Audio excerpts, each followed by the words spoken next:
and welcome to this week's show. My name is Guy from How to Be a Great GM, and if you're watching this, you're watching the planning phase of today's show. So the actual show kicks off in about 25 minutes or so. If you're looking for that, please go and grab a cup of coffee, get your favorite chair, and get ready to join us in Avernus. If you want to see what's going to go through my head during today's session and how I plan on running it, well, stay tuned, because that's exactly what I'm going to be doing. I'm going to be breaking down today's episode and looking at it from all kinds of different perspectives, not only from the DM's perspective, but also from a timing and player perspective as well. So I've got chat open. If you want to ask me questions as to how I'm going to be running today's game, please put the word question in caps lock in front of your question so that I can see it nice and clearly. So there we go. So there are spoilers. As you can see in chat, our wonderful moderators are all there. There are definitely spoilers, or possibly spoilers, because it's always difficult to predict exactly how the episode's going to run. But I will tell you that today's episode is absolutely pivotal. It's absolutely key to the entire 12-episode run that we've had in our Descent into Avernus, The Blood War. So bear that in mind. So today is episode 11. It's tentatively titled Zariel's Lament. And do you have to title before each episode or before each game session? Because a lot of you won't be running your own episodes, you'll be running game sessions. I always liked to be perfectly honest with you. Sometimes it helped give me a little bit of inspiration or a little bit of a guide in which direction I should be going. And sometimes it didn't. The players never really know what I call these things. It's just a sort of a shorthand, if you like, of how I keep track of what's supposed to be happening. Okay, so there's a question already. Absolutely a giant question. The Roach says, is there any chance for cameos from Peppermint, Pierre, Pinky today? Well, I'm not going to say anything much other than here's a question that I put to you. Myri, who plays Nazia, is not going to make our last episode. She won't be here next week, as she will be in the middle of the Australian outback, where they don't have internet for some bizarre reason, and apparently you can't run an actual cable out there. Anyway, she's on holiday, which is absolutely fantastic for her, so she's not going to be here. So from my perspective, I always like to finish off an adventure series with all the players present. It can be one of the main reasons why your campaign comes to an end, is because people are quite literally moving away. So how do we accommodate for that? How do we adjust for that? Well, there's a part of me, this is a very small part of me, by the way, who says if things play out today and we get a fairly satisfactory resolution in terms of our Avernus dealings, I really don't have a problem with episode 12 being a bit of a prologue, or an epilogue, I should say, a bit of an epilogue in terms of how this entire campaign wraps up. So today might very well be the last time that we're in Avernus. Remember, some of the player characters have made deals with various entities. It's almost difficult to keep track of, but they've made deals with various entities in terms of, if I do this, you'll restore me to that, or if I do this, you'll restore me to that, and so on and so forth. So there's a potential that by the end of today's session, the players' characters are no longer actually in Avernus. So what would you do as a last episode? What would you do as a sort of a wrap-up, something along those lines? So think about that. Keep that in the back of your head while I talk about today's show. There's some other questions coming through, which I like. White Tiger 225 says, what or who's your favourite character thus far? Come on, we all know you have a favourite one. Well, as they say, one usually does have a favourite one, and I think that, why is that light so difficult? Sorry, I don't know why there's a light here that's being very difficult. Sorry about my glasses reflecting it. So, I don't have a favourite one in particular. I have favourite storylines, which I think motivate and drive me. And I think there's some storylines that we just didn't get to explore. We really haven't got to explore them. So Jorman's storyline, we really haven't explored too much. Thorn's storyline, we've got this big combat now with Barzeg, which is the devil who supposedly burnt his village down to the ground and caused him to go barbarian. So we've got all of these wonderful ideas floating around that are linked to characters. Ixtec story is only just beginning. So from a character perspective, who would I say is my favorite character? In terms of things, I would have to say Nazaya, I would say. In terms of her journey, she's been the one who's been, I don't want to say consistent, but they've all been consistent, which is what I like. I mean, in terms of their goals, their character motivations, and so on. So, but hers has been about the group. It's been trying to keep the group together, trying to keep the focus together, trying to keep them on a path of redemption, even though the rest of them seem hell-bent on making deals and things. So, but Ixtec's deal with Vox and becoming a devil is also they all are interesting. They're all interesting. I mean, that I think is the important thing, is that when they were creating their characters, they were talking to me about their characters, and I was going, oh, that's an interesting journey.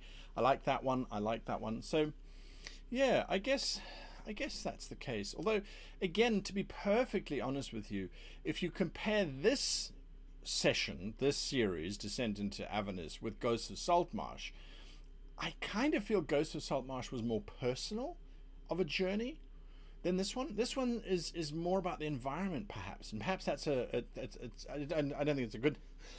Oh, I'm so sorry. I could not get to the mute buttons in time. I really apologize for that. I think there's dust in there. That's why my eyes are all red. Anyway, so yes, that's where we are. Who's your favourite? That's an interesting one. Maybe throw the question out a different direction. Captain Price says, have you heard anything from WotC for Season 3? I have not heard anything from WotC for Season 3.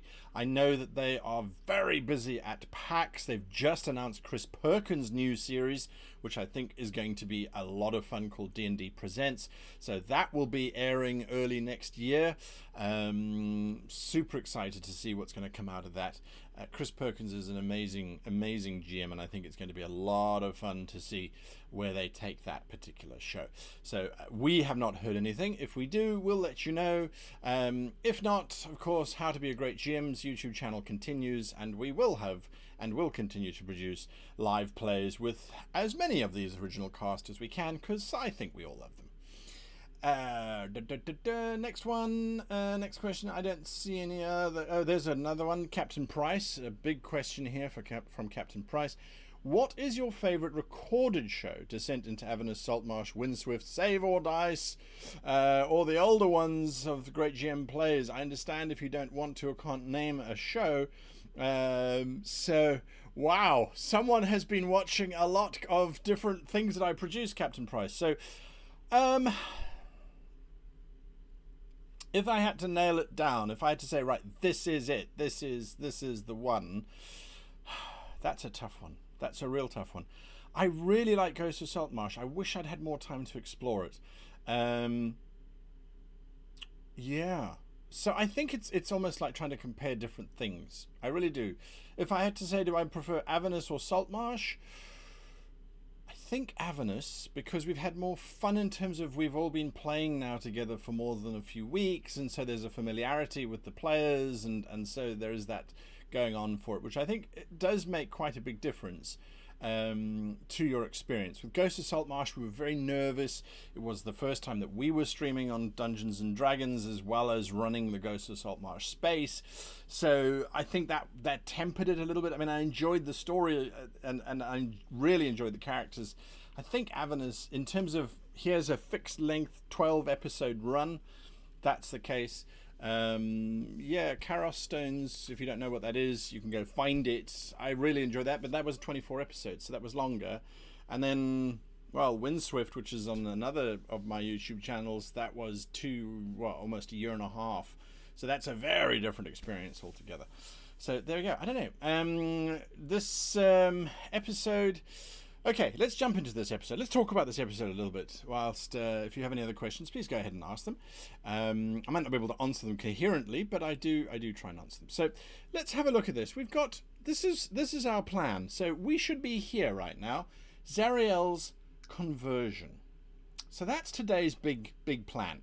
The Cibrix or Cibriex we missed completely, but it was marked in red as something that we could drop without the story changing at all. So that I'm not too worried about that. We've got Zariel's conversion and escaping and securing the sword. Now, I've set up, there's the sword that's available, Zariel's sword. It's all over the place. As far as the original canon book is concerned, that sword should be buried somewhere in Avernus.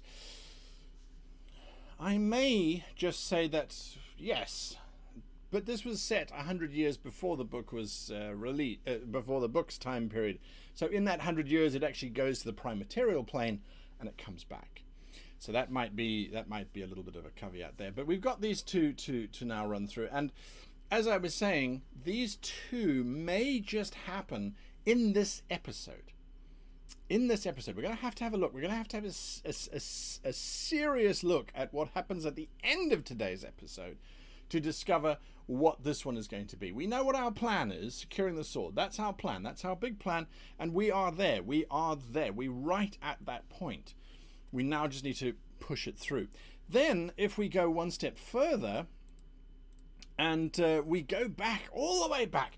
If you remember this chaotic board that we filled in its entirety, we filled in everything. So I oftentimes will come back to this and I will look at this and make sure that we're still within the parameters that we set. Now, remember, this is how it will play out, and if it does not, we're all dead. This is the bigger picture. Is it still kind of in place? So if we look at it, Zariel wants control of Avernus before Bella's too strong, but she's having difficulty because the blood war is bigger than she anticipated. She is using an army of lost souls, and that does not succeed because of the forces that she is using. So there we go. We've stuck to that. We've run through that. That our main line is there, but then we sort of go further along and we say, well, the theme is hubris. Hubris leads to our ultimate failure. And I think when we look at Zariel, when we look at Harriman, when we look at Oleanthus, when we look at Damnifer, that hubris has been there. There's been that arrogance. The same as if we look at Chaos. They believed that once they'd made the deal with Ixtec was going to follow it through all the way. Ixtec has hubris in terms of they made a deal with their devil long ago to become a warlock, and they now feel that because they're a devil, they now have more power, or something along those lines. So there's a certain hubris there, and it's like, well, what are the repercussions? Leads to our ultimate failure. That's where we're going to go. Thorn has this hubris that if he defeats Barzeg, there's going to be this redemption. Something's going to come about of it. We're going to find out today if that's true. May has this hubris that she's the best fighter ever and that she can protect Nazaya. Well, we know Nazaya has to leave today's show, and you know that I don't want her to just, oh, well, you sort of wander off and next week you're a GMPC. I don't want that. So there's going to be a conclusion. So maybe Mai's hubris is going to come to the fore.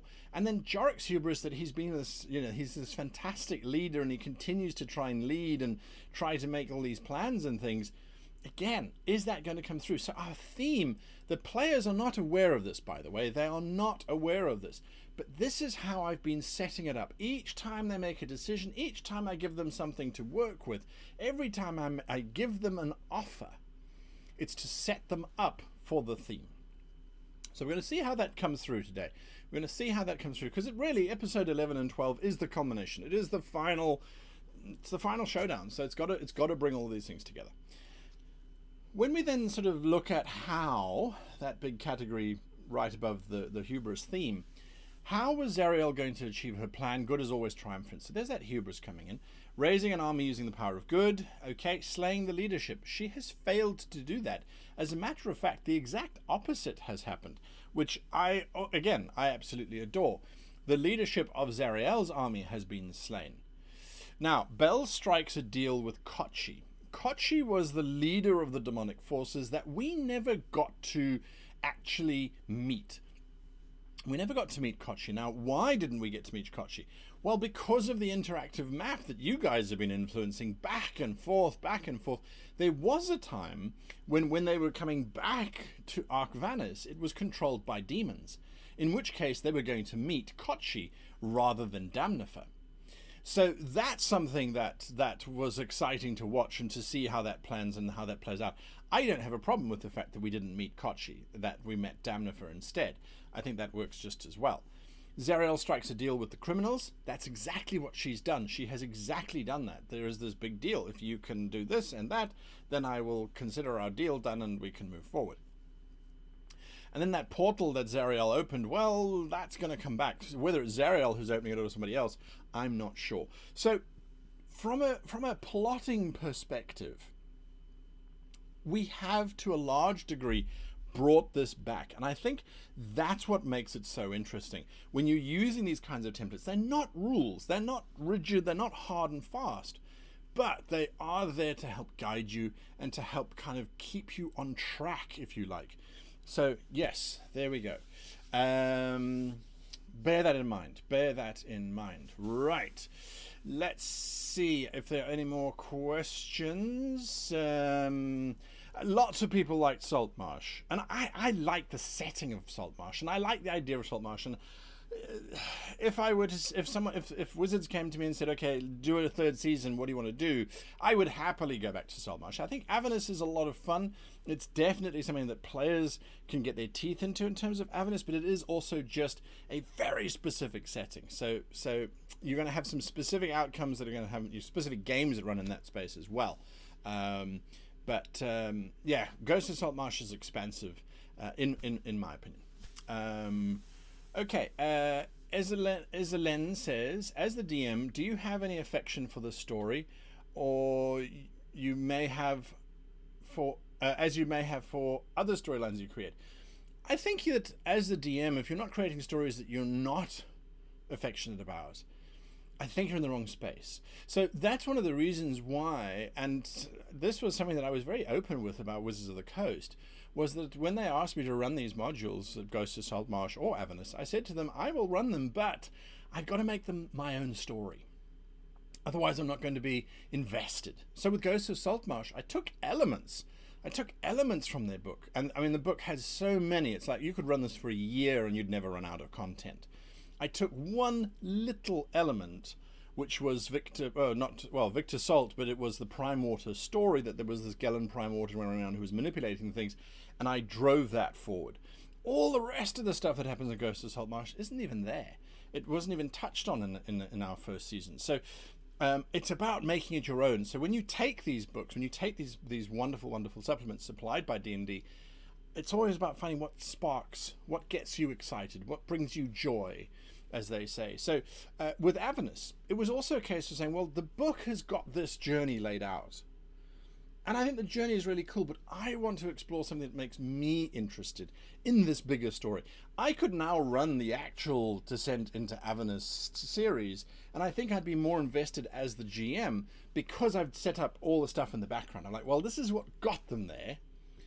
So if you look at it, it's almost as if this is what started it. This is our new hope. Descent into Avernus would be Empire Strikes Back. And then the third one would be the God Wars with Zariel and the demons and the devils in heaven. I think that's how I would play it through. Just to bring this whole thing back and around. I would do it as a trilogy in terms of campaigns. That's something that I would look at. Svenster77 says, what do you have planned after Avernus? It's a good question.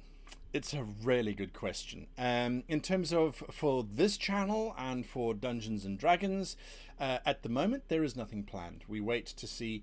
I know that Wizards of the Coast is incredibly busy with PAX, so I'm hoping that once they have wrapped things up there, we can open negotiations and talk to them about what we might be bringing.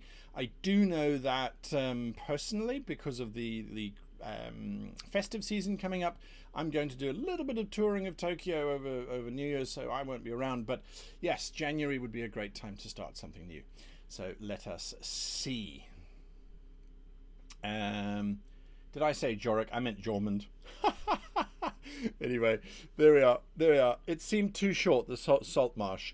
Yeah, Saltmarsh could have been so much bigger. Okay, Captain Price, we've still got some time here. Captain Price says, or asks, what to do when all of your players know the rules, know the stereotypes, avoid the stereotypes to avoid the, oh, you're you're such pled for playing types, so they avoid even the slightest detail, which is almost impossible due to how universally useful they are, but don't know how to play any other way, so you're left with this blah of characters with anti-type backstories that are just bad, in short. What to do with players who try to play against type but don't know how to? I would run a session trying to figure out why it is that they want to play against type, and also, you know, there's nothing wrong with playing against type. It's how do you run a game that panders to that. So I always look at it and I say, okay, if the players want to run a specific type of game, if they want to play a specific type of game, how do you as the game master run that for them? Because ultimately, if they're not interested in your gaming story and style, then they're not going to play with you. So either you find different players, which is a cold, hard reality, and I used to avoid saying that, but nowadays I'm afraid it's just the truth. If the players don't fit your style and you don't fit their style and don't like their style, there's no reason why you should force yourself to play them. Never be abused as a GM. Don't ever run a game for other people because they want it and you don't, but you're the only game master. Don't fall into that trap. Your time is worth far more than that. So sometimes it's about finding a different play group. Sometimes it's about saying, okay, well, let's try run this anti-story thing where these anti-heroes are doing anti-things, or where they don't want to have, you know, they throw away magical items because they abhor magic, and they purposefully try and restrict the power of their characters. Run a low-powered game. That would be something that I would look at. Firebreath then says, are there consequences if the group continues attacking Damnifer? He just said he gave up and is unarmed. The angels forbid them to attack defenseless people. I'm glad someone picked up on that. It's going to be an interesting session, that's all I can say. If Damnifer dies, if they ignore it and they continue to beat down on Damnifer, that's Ixtec fulfilling their promise with the demons, is it not? It's an interesting space, that's all I can say. Elric says, what is the best place to follow your produced content? I would say that would be www.greatgamemaster.com. You can see all of my material there, and it links you through to all of the various channels and YouTubes and that sort of thing. So www.greatgamemaster.com. Have a look at that. I see people sharing it in the chat as well, so thank you. Right, then other questions. The last thing I wanted to just chat about, because I've got to refresh it, is of course our map. Some interesting things were happening. We've got 2 minutes before the show starts, so I just want to bring this up quickly. This is the map where you can vote. You can vote for things to happen. So there we go. This is the map of Avernus. A moment ago, it was all demons. Now it's back to all devils. This is chaos. This is chaos. Okay, I'm gonna refresh it one last time.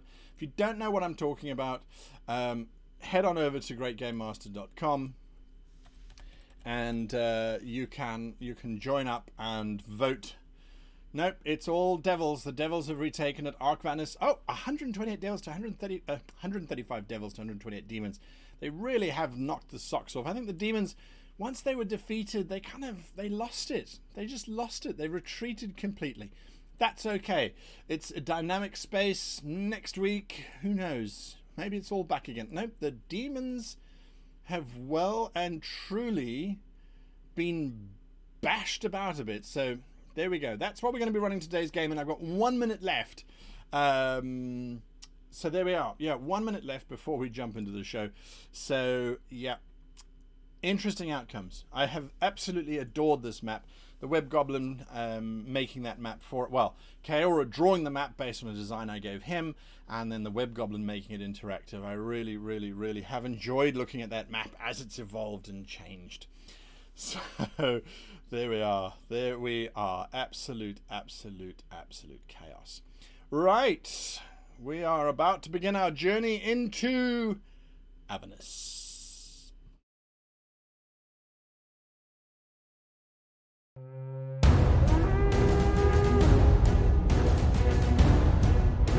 minute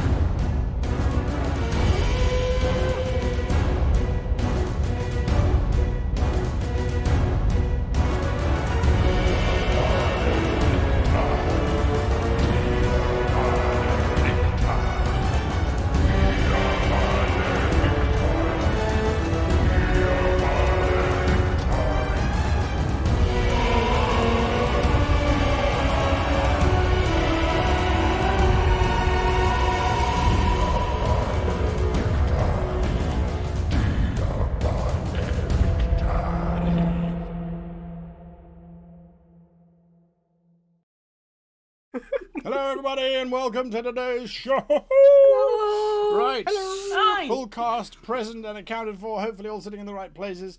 How are you guys all doing this very fine day? Let me ask you that question. To Jenny. How are you doing, Jenny? Hi. I don't know. I'm fine. I'm good. I'm great. I'm excited to be here. Excited to see what happens. Finally, we're fight, like in the end game. It feels. So I'm good to go. Gonna fight things. I'm gonna maybe the right people. We'll see. Maybe the right people. Hey, I'm an elf now. We don't know. We don't know that. We don't know. We don't know. We just don't know. Yeah, we just don't know. There's no one to know. Janet, how are you doing? So good. So good. All good. So good. I'm wearing my pro LGBT dice earrings today. I love them so much. I'm ready to kill an infernal T-Rex if such a thing should have to happen. I can't even believe that you introduced one of those, and I'm living for it. I think we have to have a battle with an infernal T-Rex when you're in hell. Agreed. Man after my own heart. I disagree. I think that's a terrible idea. How could you say that? It's so cute and fiery and bound to kill us. It's just a big baby. Because we're gonna die.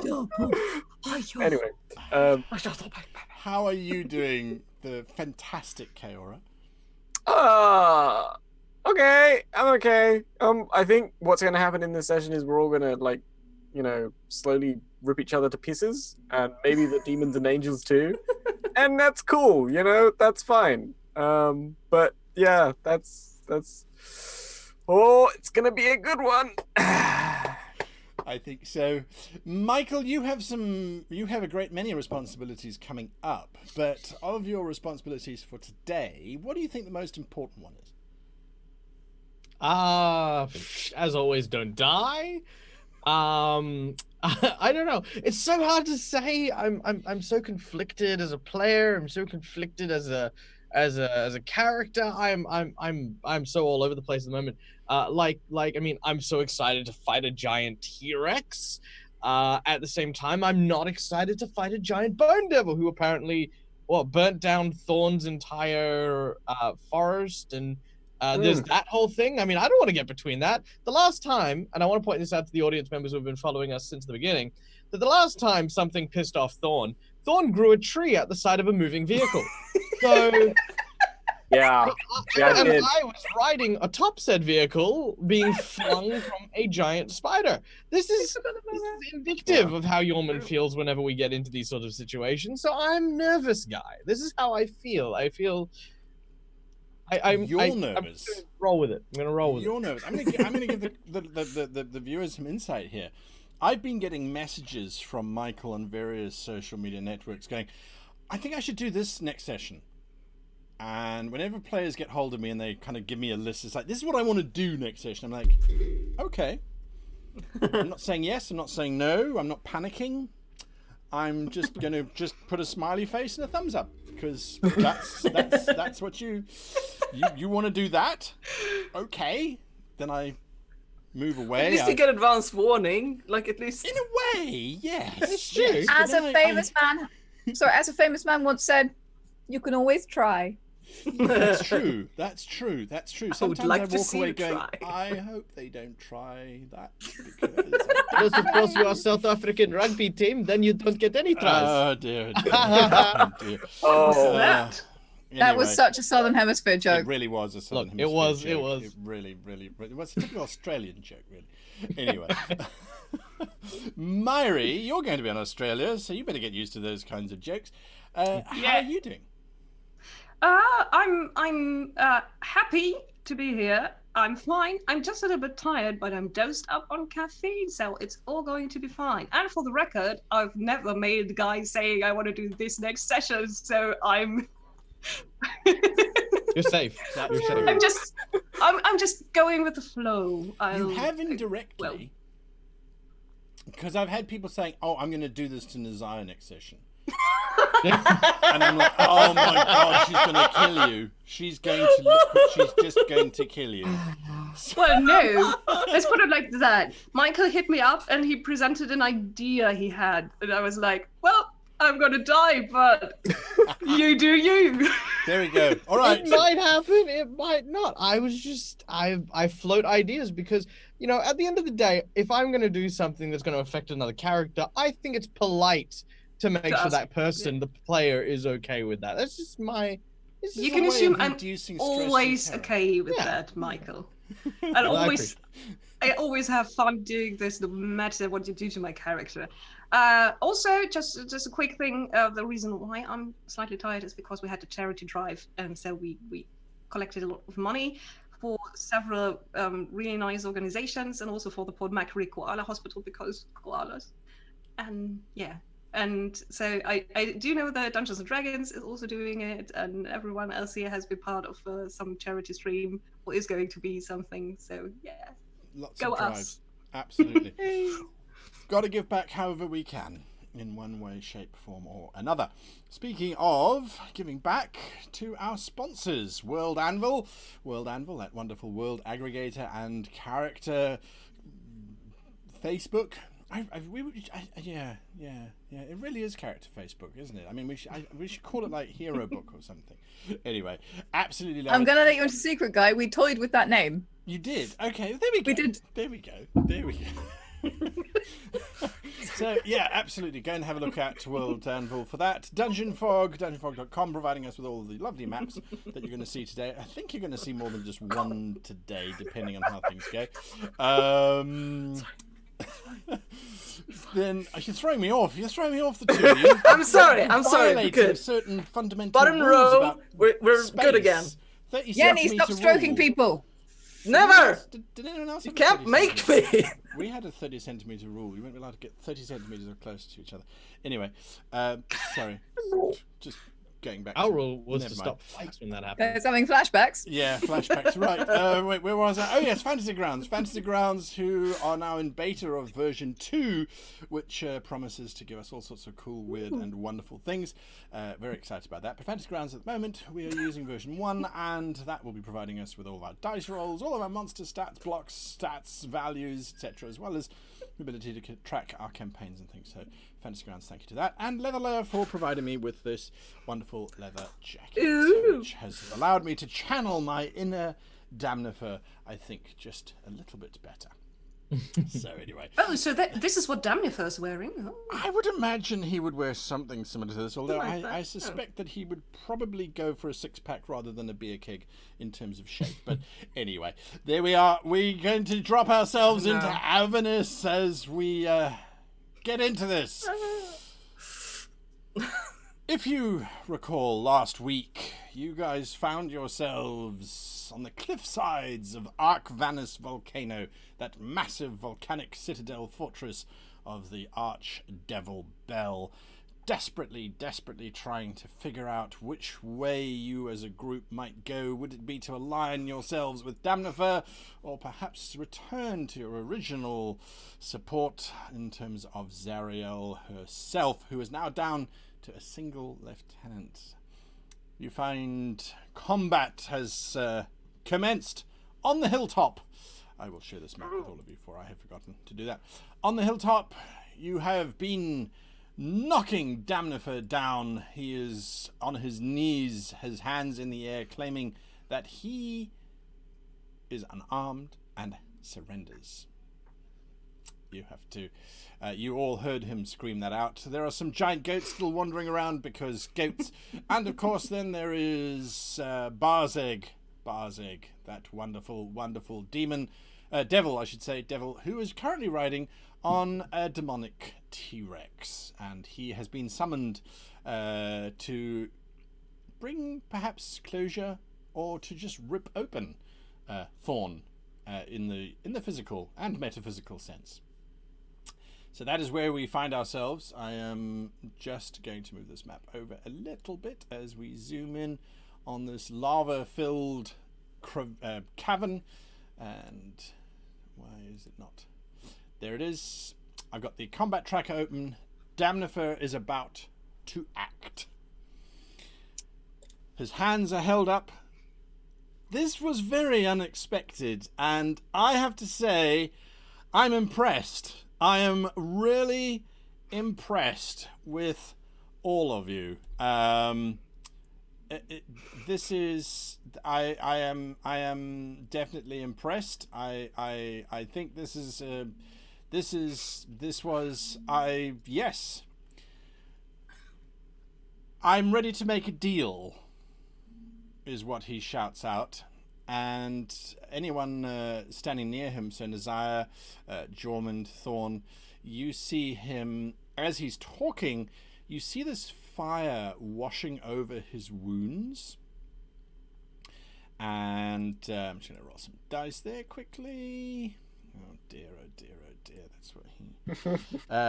yeah, he still seems incredibly wounded, because that did not help his cause very much. That's what he's doing. Ixtec, you are up next. This gigantic T-Rex has appeared in front of you. I'll come to you now, Michael. Sorry, just real quick. Is Damnifer still tied up by my chains? Yes, he is. Yep. Okay, cool. Yeah. Ixtec, yes. This gigantic demonic T-Rex, black skin with red fiery scales, suddenly appears in front of you. Those two huge legs rising it above you by several dozen feet, and then mounted on top of that, this devil wearing very fancy wooden armor, which seems to be on fire, is busy riding on top of it, and has a very imperious look as he sort of scans the horizon. Unlike Damnifer, who had this very human appearance, this one, you can see underneath the wooden armor, bones sticking out of the skin from all different sides. What are you doing, Ixtec? Does this thing look like immediately aggressive, or is it more just like in being ridden at the moment and not quite sure what's going on? Like, does it look like it's about to eat people? By definition are immediately aggressive, but true. To answer your specific question, at the moment it definitely seems as if it's kind of scanning around with those little horns above its eyebrows. That long muzzle looking around, mainly focused, if one has to be absolutely honest, on the giant goats wandering around. Yes. T-Rexes and goats. We've seen, there was a documentary about that. Established. What Ixtec's going to do is they're going to reach the hand up, kind of like they did to the demon monster back in the salt flats. Right. And they're going to reach deep down into their new devil form, and they're going to cast Charm Monster. Okay. On the... T-Rex. Giant undead T-Rex. Okay. Demonic T-Rex. Sorry, not undead T-Rex, demonic T-Rex. Yes, okay. it's very gets important. A saving throw, I'm assuming. Yes, Wisdom. Wisdom. DC is 16. T-Rex is demonic. And the This rider one is a devil. Fiendish. Sorry. Fiendish. Oh. Yeah. Oh. Okay. It's not a lawful evil T-Rex. That would be amazing. Wisdom save. Okay. It's got little glasses on. Oh no!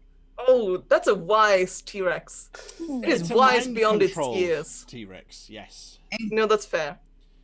And then Ixtec's going to back up a little bit because that failed. Ixtec just backs up, going, "Nope, that's fair. That's okay. All right. I'm just gonna excuse myself from this situation because that was supposed to work, but it didn't. So that's me done. Thor." Okay, right. So this is not a beast, is it? It is a. No, it doesn't count as a beast. Okay, plan B. So, damn it, that would have been so cool. But no, that's fine. Okay, so... Plan 3? Yeah, plan C. Yeah, I am going to... Yeah, sure. So, Thorn, as soon as the T-Rex arrives, Thorn just sort of starts staring up at Barzeg. It's completely silently. And then he just starts, oh, you murderous piece of trash! I'm gonna lose it! And so Thorn's gonna rage. Waiting for this. It's the best battle cry ever. Rude on it. I'm gonna lose it. I'm gonna lose it! Sorry. Yeah. It's beautiful. I love it. And at the same time, I'm going to cast Symbiotic Entity. Because Rage is a... Yeah, bonus action. Cool. Mhm. So, Symbiotic Entity, which means I gain... 21 hit points. So 21 temporary hit points. Nice. Okay. 21. I will add that to your character sheet. There we go. 21 temporary hit points. What happens to That's your one buff goats? tree. Oh, that's a good question. It is, because I'm on one of them. Yes.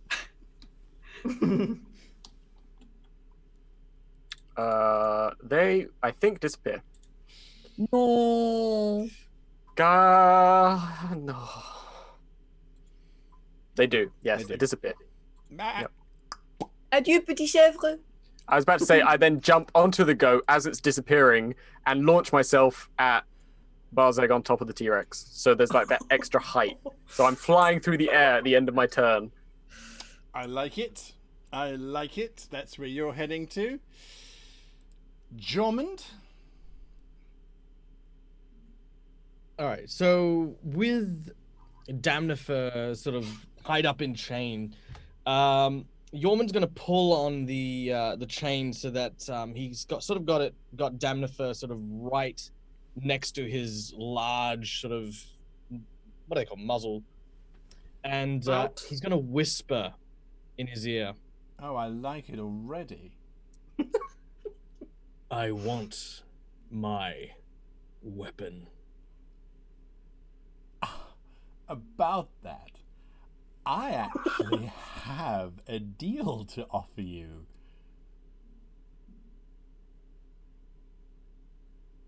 Speak quickly. Let me live, and I'll give you the weapon that you want. There may be some consequences to wielding it, but I think you'll be fine. Yormund sort of stares at Damnifer with sort of these kind of glaring eyes. He'll sort of grab onto the chains and he'll say one last thing. Dinner first? Then hold your breath. What? I'm going to cast with my bonus action Lay on Hands to restore 20 hit points to Damnifer. Interesting. And I'm going to turn and use my whips to basically have you ever seen those like toy yo-yos or the tops that you sort of rip the cord off and spin? I'm gonna fling Damnifer into the lava. What's going on here? I mean, But I'm gonna try and make it look like I'm trying to injure him. I see. Give me a perception check. I'm going to make Damnifer try and give you a performance check because he thinks you're about to do the tango. Alright, so perception check. When he gets Oh, yay. flung out dramatically, the response, of course, is to come back. Except you're in lava. 14. All right, 14. Oh dear, oh dear, oh dear, oh dear.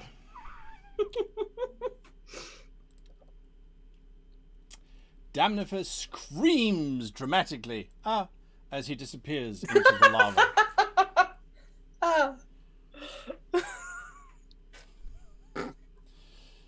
There is a brief whisper of fire. Oh.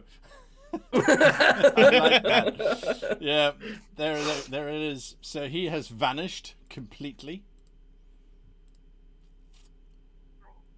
That was your actions, Mademoiselle. That's it, Larouche? yep. Oui. So I have just seen You the can man give I me want an to kill. insight check. I would like to do that, please. Ah oui. Bien. Oh, merde. Bien. I am not very insightful. But today I know everything. Wow. Dirty 20. Okay.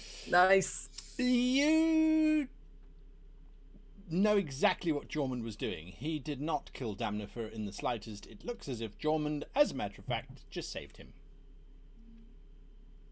Okay, well, I have been ungoated. I'm assuming. So I just fell from a large goat. Would you like me to roll an They're acrobatics not check? that big a goat, and you're very dexterous, so I don't think you would have fallen flat. Mine comes Yeah. down like this. Yeah, well, I was imagining more like, but sure, maybe. yes. Super air landing. In that case, I know exactly what's going on, and I'm not fallen on my bum, which means that I can yell at you. Good. Bien. What the hell are you doing? What is wrong with you? We could go back, and now we just a large angry stream of French swearing, which I am not allowed to release on this Twitch channel, falls out of my mouth. And I don't think there's anything else I could do about it, because the only thing I have is rope, and that will burn the lava. Yeah. So I'm gonna punch Jormund in the face. Yay! It's a family tradition. It's PvP! What we do? Didn't Jaggedjaw get punched in the face by Lahuna at some point? I'm fairly certain that well, if Probably not, with not so no, much no, you lethal intent, you though. landed your butt on my head. yeah. Yeah, That's that's more like I it. wonder if Yeah, it's gonna be like fun. a seasonal thing, like me getting whooped. Yeah. All right, go on. Did get I pinky knew this thrown was at gonna his happen. at the back of his head once, though. Yeah, that's true. Yes, Jormund it is true. Yeah. Jormund has participated already in this battle, which means that it is a regular attack. Okay. Don't sneak attack slap me. Jeez. Takes Oh yeah, one actually, finger. it's a sneak attack. And then Jormund's head explodes as he dies. That's a definite hit. As I launch at you with my rapier, I yell, Jormund is a traitor! Jormund is a traitor! He helped Damnifer! And then she And I eviscerates hit your you kidney. for Holy! I stab you in the throat. Oh no! So you'll never tell me a lie ever again. Surprise! To be fair, I've never lied. Okay. Jormund drops. The T-Rex no longer has any gates. So the T-Rex is now just looking around with its massive head, waiting for its master to give it commands. Barzeg, sitting imperiously on this beast, glares at you leaping towards him, Thorn. I know you. I feasted upon the flesh of your kind. So delicious, young saplings, my favorite. You have tracked me down all the way to this infernal plane. How sad. Oh hell no! I'm gonna kill you! Oh yeah! He all he does is he bats you with the T-Rex's tail. He sort of twitches. Tries. He tries. Yes, he tries to bat you with the T-Rex's tail. And hits. Typical. Well, your armor class is less than 13. I mean, a deranged grandmother would hit you on that. To be fair, Thorn is a weakling in almost every respect. Oh, I do have resistance to bludgeoning, piercing, and slashing damage. So if that's bludgeoning damage, I have It resistance is. because I'm raging. It is. It's absorbed as far as Fantasy Grounds is concerned. So this tail whacks into the side of you, but in your blind rage, you simply don't care. Yep. Nazaya. Desire looks at the lava, at May, at Jormund.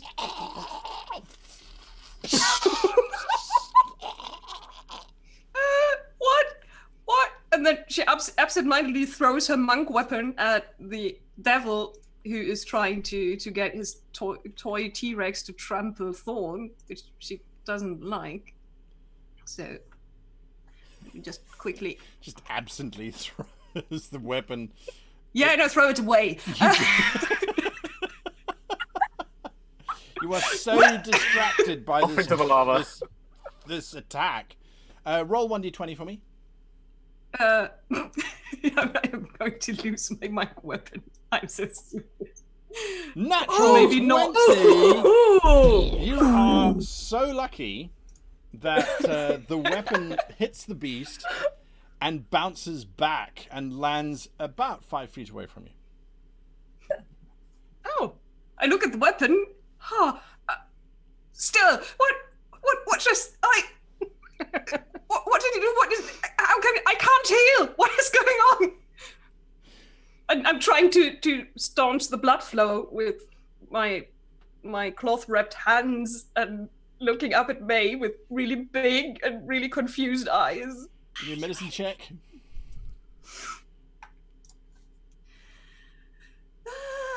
I'm sorry, I'm probably going to kill you even worse, Michael. Yes, I am. Yeah, you've got all of these organs inside of you. That's probably what's causing your death. I should get them out. Or if because I'm a blue dragon, every time she tries to, put a tourniquet, it's like, ow, son of a... Yeah, slightly acidic. Or electrical, yeah. Ixtec. Ixtec's going to sort of stare down at the lava where the devil disappeared. And I'm going to stare at the thing, and then Ixtec's just going to go, help Thorn! And then Ixtec is going to heckin' swan dive into the lava after Damnifer. Okay. Possibly like do the stomach splash thing and go, ow, because I'm not very good at this, but they're going into the dank Give me an lava. acrobatics check. Okay. Oh. I mean, wow. Yes, you are correct. You are correct. Ixtec does one of those fail armor type of runs. As you're about to leap off the edge of the cliff, your foot slips, so there's this awkward moment where it's thigh down onto the edge of the cliff. There's a bounce. Everyone goes, oh. You sail over the edge, but you don't have enough velocity to actually clear it, so you smack onto a rock on the side of the cliff. Oh, no. And, oh! And that causes you to spin And your ankles spirit overhead is just going, as you just belly flop into the lava. And then Yes. dramatically lie there. what? And then slowly start to sink down into the lava. Just, Oh. I'll come back to you. As to what's I do still have my action, so I'm going to start paddling. trying to find that little thing. All right, give me a perception check. Actually, what I should do, now that I think about it, Well, now you're lying on the lava. It's like, I'm thinking the detect magic eyes. okay. I could probably, because he has lit up before, hasn't he? When I've used Yeah. that. Yep. So I'm going to use those, sort of see if he's within 30 feet. You roll use the your perception detect check. magic, and the rocks around you glow slightly, but it's a different view all of a sudden that you have, because now you are seeing Thorn and Jormund, Nazir, and May light up quite differently from before. Before you were seeing the spectrums of the different types of magic. Now, you're not convinced, but then now Nazir is radiating with a very light blue kind of energy. Oh, I like it. May's Alright. energy is more of a dark maroon. Jorman's seems to be fading at the moment, but it's giving off a green wispish kind of energy, which seems to be trying to get out from where it currently is. And Thorns is currently a very violent red. That's what you're seeing. And then there is a vague outline of an individual standing on the lava a few feet away from you. Well, I'm gonna get to that All right, that's what you're little doing. shit next turn. Thorn? Oh. So I'm going to. Yeah. Okay. So where is the T-Rex's head in relation to me? 10 feet away. Okay. All It right. is lowering towards you, though, quite conveniently. Yeah. Yeah. Excellent. Teeth first. Yeah. So So I'm going to try and jump up. So I'm flying kind of through the air a little bit, Yeah. but You're at so I'm knee-height just going at to the try moment. and, yeah, just aim for the mouth. All right. Give me And I'm going to attack with my quarterstaff. give me an acrobatics check to see how close you get to the mouth. Okay. Actually, an athletics check, because this is a leap. Oh, I have advantage on that because I'm raging. There we go. Oh, yeah. Hopefully your bite is worse than your bark. All right. You manage to get yourself positioned as its head is coming towards you. As the head is coming towards you, you've leapt and are about to be in its mouth. You make your attack with your staff. Yes. Make your attack with your staff. That's a definite hit. Okay, cool. Then I'm going to do my damage. 13 points of damage. And that's +2 as well because of my barbarian damage. It doesn't account for that. I'll But, increase it up. Yep. Anything else? Nope. Nope. You're just going to bludgeon a T-Rex to death with... Yeah, that's all Thorn can do when he's raging. He's Okay. yeah. He's Now, also going to be shouting, "Ah!" Oh. Do you have a very small little stick, Michael? Just like, What to do when you're dying? Find props. Do you have any way? There we go. Lovely. Do you have any way of stabilizing yourself naturally, Jormund? I do not know. All right. Wait, he picked up the magic items Oh wait, no, that I that's dropped. right. Well, no, I picked In it up. the But in the I'm not wearing it, to be You're not honest. wearing anything. Okay. I don't think Yeah. I'm on it. Okay. I mean, the periapt is like a little brooch thing. I don't know if you have to wear that for. I think even if you carrying it, it works. Oh, it does it?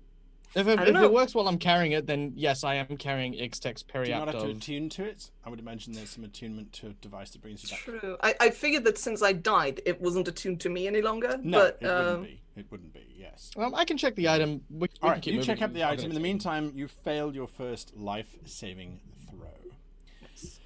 Mademoiselle Larouche. Okay, as a character, I acted in character, but I'm also feeling incredibly guilty right now as a player. It's okay. This is- I don't think it's okay. I think Michael also thinks it's not okay. But Ixtec, just before she did that glorious belly flop, yelled, It was great. it was spectacular and I loved it. And your little hoofy woofies went all the places. It was- Yelled, help Thorn. So that's what I'm gonna do. You step over Um, Jormund's near lifeless corpse. One. 2, 3, 4. Can I make an acrobatics roll to climb the T-Rex? You can make an acrobatics check to try and get onto the beast. Yes. I will do that. Let's see Okay. what happens. Your acrobatics is really high. Yeah, but also it's a T-Rex and it's probably not amenable to this Well, it's not kind of stationary. behavior. Yeah. Unfortunately, with that, you leap up onto its leg, but the whole beast is busy moving around on those wonderful large bipedal legs of itself. So you kind of leap up onto the leg and then you kind of drop back down again. You can make an attack whilst you're on its leg, which would then be into its belly region, but yeah, otherwise you can't find perches long enough to stay up there. You think you could, you just need to jump a wee bit higher. Bien. I am going to try and hamstring this T-Rex. T-Rex. There we are. We will see what happens. I make my attack. I think Michael's ready to play the T-Rex if Jorman dies. His next character is going to be a giant T-Rex, yeah. Yeah, if I die, I'm absolutely within playing 5 feet of Thorn? You what? Am I within 5 feet of Thorn? Yes. Yes. D'accord. Then I will attack. Pas mal. Ah, bien. And I'm going to roll some damage on this large beast. Pas mal. I stab him. I feel a bit like I am making a pincushion with my small rapier, but it makes a noise, so apparently something's happening, and then I cling on like this. Okay, that's what you're going to do. The T-Rex tries to bite you. Ooh. It doesn't bite me. It's got Thorn and it's got May. May stabbed it in its leg. No, it's gonna eat you, Thorn. I'm actually technically here. I was gonna say, Yeah. I'm like flying into its mouth. You're right at its mouth. Yeah. Yeah. It eats you. Die. Oh no! Oh no! You said that so casually. Yeah. It's No, fine. you're dead. It eats you. You're in its stomach now. Oh no. Yeah. Owie. No, there's more. There's more No, because its why? jaws are so big that when it bites, you are grappled in its jaws, as in you are inside its mouth already. Okay. As it just basically swallows you almost whole. You are the lawyer at the moment. Yeah. I go for it. I go right in. There we go. Who's going to plant a tree in the tree? I don't know. In order to escape this, you're going to have to make quite a high grapple check. Yes. If you wanted to. Oh, escape by the this, way, which I doubt. used my reaction as I'm going in, because I have a reaction on this turn, Yes? to explode with shards, and I do 12 poison damage to it. Nice. It takes it. Yeah, it can't save, it just takes damage from my shards, my halo of spores. Your little spores. Little thorns. Well, I call them my thorns. You did. Baby thorns. I'm mad. There you go. You're in its mouth. And Barzig is laughing. He looks down at you, May. An ally.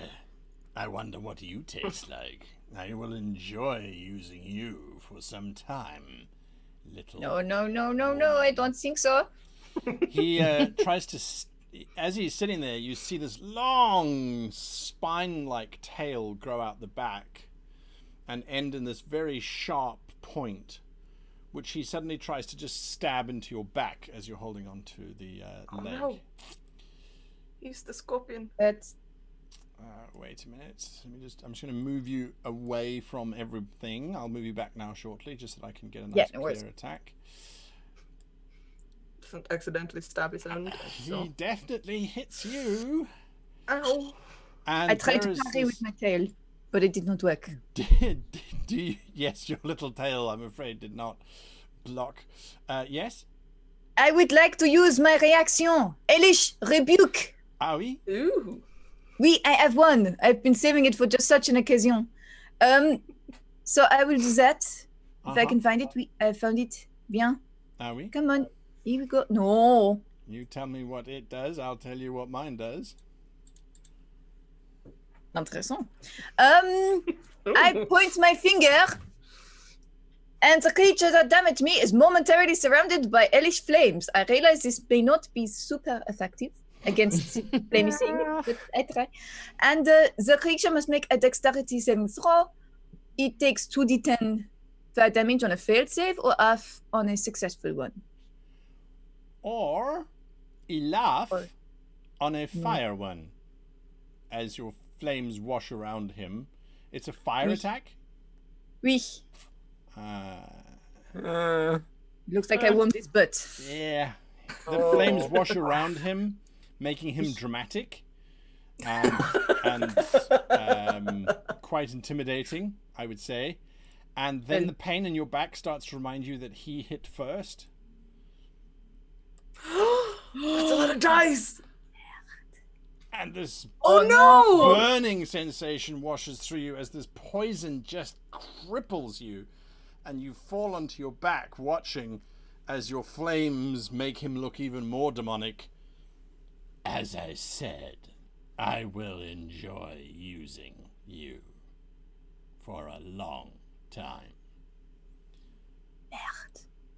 Nazaya?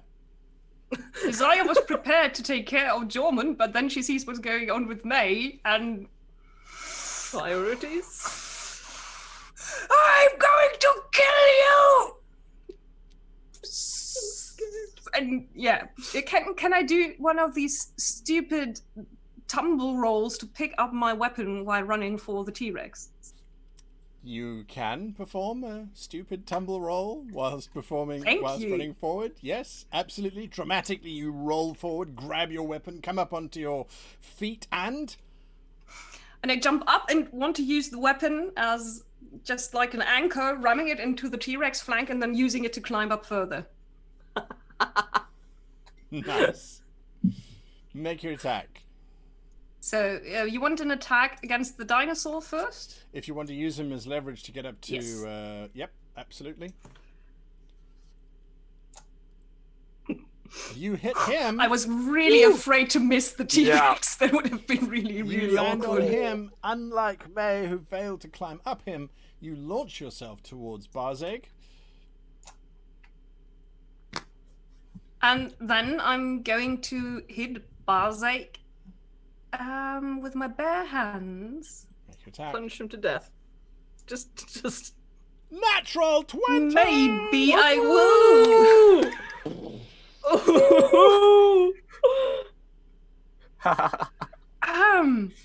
And yeah, then comes the pain. Also, Oh, yes. that's not that much pain. What I'm going to do is also use a key point to Yes. try and stun him. So he has to do a saving throw. It's a Constitution saving throw against 14. 14 exactly, I think. Oh no! No! Oh wait, I had to. Oh wait, maybe the level up changed something about that.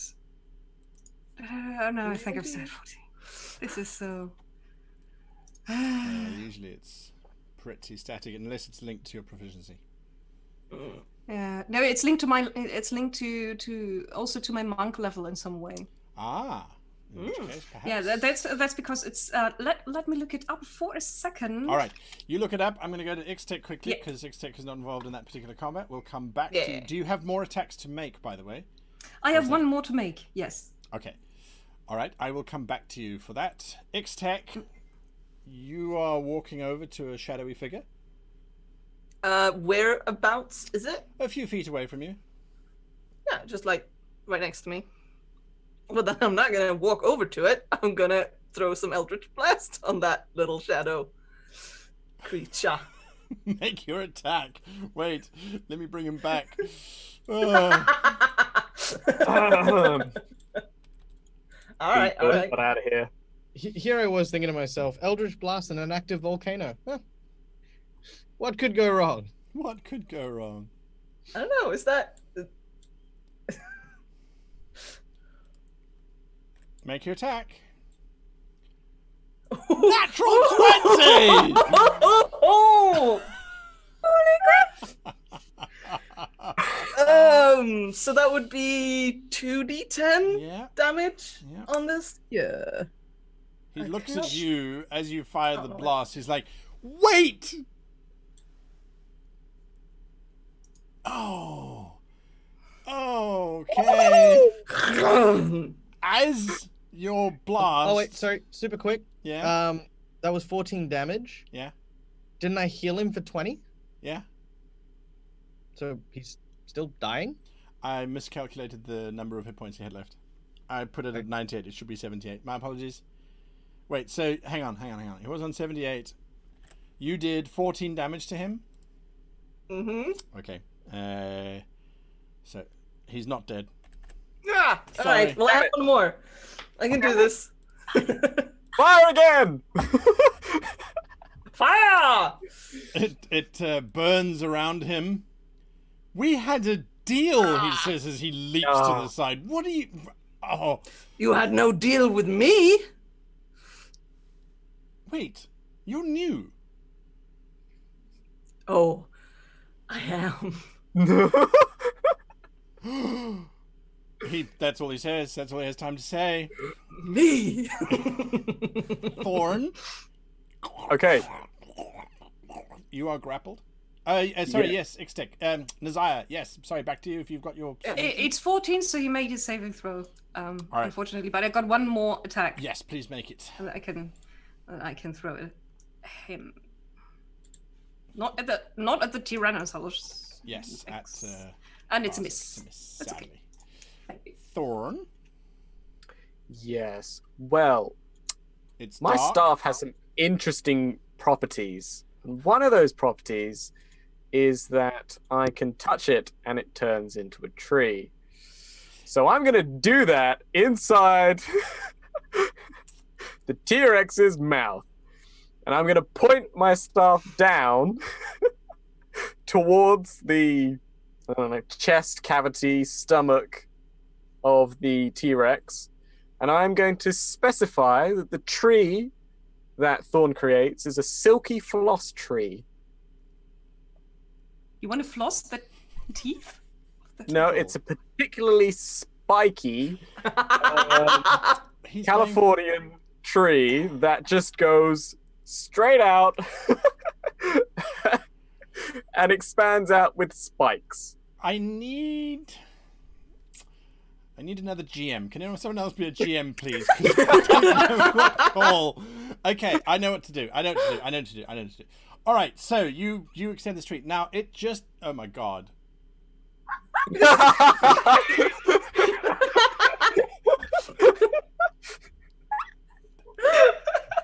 I think you just hit our age restriction there. I'm not entirely sure. I have no idea I what's think going that's on there. probably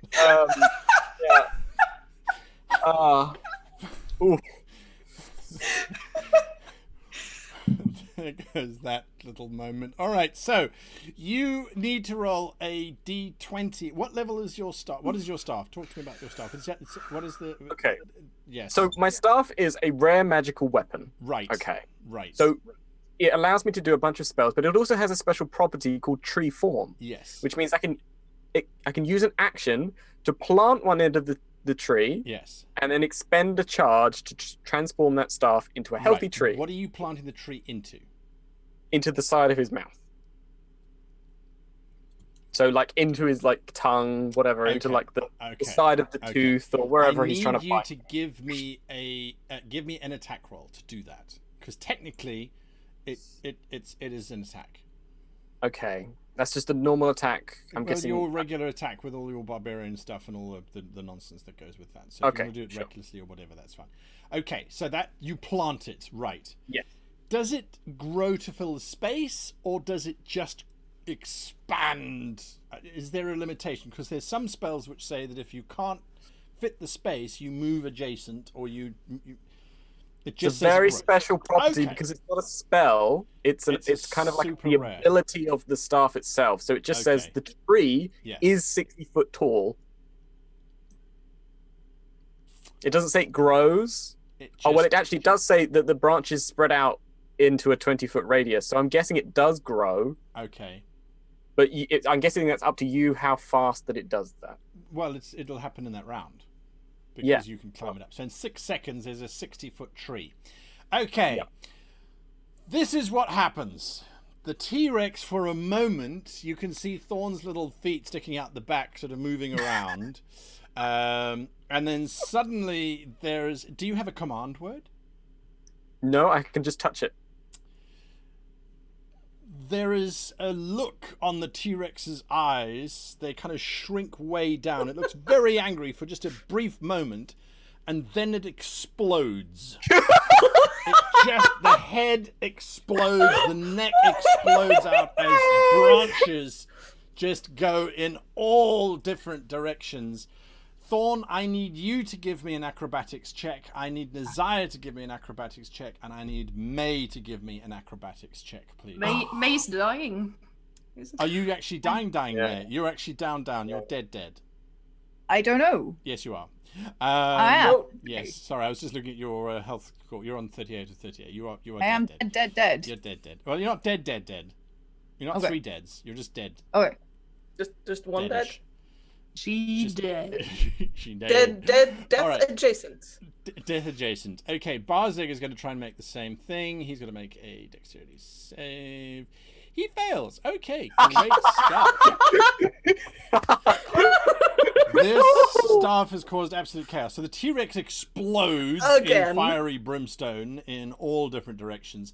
Barzeg is thrown from this beast and lands rather badly. So he is going to take 3d6 damage. Does he land on the chains? I'll roll a d20 for me. Roll a d20 for me, Janet. I mean, I'm dead. I've got nothing better to do. Yeah. I Natural roll. 20! I swear, you guys got hold of Smiteworks. You got hold of Smiteworks and were like, no, just give us a d20. Just give us a natural. Just Just give us please. a Going 20 so roll. well. Please, Just a let us 20 get through just one this. little 20 roll. Apart from Okay. procurement. Apart from Jordan. Yeah, you didn't write a letter to them. That's a problem. I didn't. Yeah. Yeah. All right. Okay, so firstly, Barzeg takes 15 points of damage because of the fall. Then he lands on the chained rocks, which immediately the chains start to try and wrap around him. He has disadvantage on this next check to avoid being wrapped by the chains. And he fails. So he is entwined in chains. Everybody else's acrobatics saving throw. I'm going to scrub back here through the past rolls. Who got what? I got 15. 25. 15, 20. Nazaya, you just duck out of the way. You're okay. Thorn, you got 15, so you're going to take that. You take 11 points of damage. Half that, because I still have resistance. Yes. Yes. So you take 5 points of damage, so that puts you on 43 damage. As basically the staff erupts. You expected it, but you didn't expect the T-Rex's head to be blown backwards and sideways and out in all different directions. So you have landed rather badly over there. I guess I'm going to regret asking this question, but should I roll something for the staff? What, in terms of what happens to it? Yeah, roll a d20. If you roll a 1, it goes into the lava. Okay. No, it doesn't go into the lava. Hey. It remains a very well-planted tree, if It's at a just somewhat odd A angle. dead T-Rex and with a tree growing out of where its slightly head would be. T-Rexian in shape. There's bits of Right. bone matter hanging off of it, bits of Oh, black okay. and Nice. flesh. Damnifer looks at you, Ixtec. You realize we're on the same team, right? Well, I didn't make a deal, but I did make a promise. You're a devil. Get out of it. It's what we do. Or honor it in such a way that you fulfill the terms. You're new. It's all right. It's understandable. Your master and I go way back. I'm just saying I know what he truly desires. And if you're smart, you'll listen to me because, let me tell you, he's just using you. So why Yes. don't we just call this whole thing a misunderstanding and stop trying to kill each other? I suppose since I'm here, I never was all that smart. Does that mean you're going to stop attacking or not? What do you think? He is going to give. He's going to make an insight check, and then you can tell me what your intentions are if he succeeds or not. His insight's 17. If you want to hide your intentions, you can give me a deception check. I guess I can. I might as well try. You're Would a be devil the devil now. thing. No!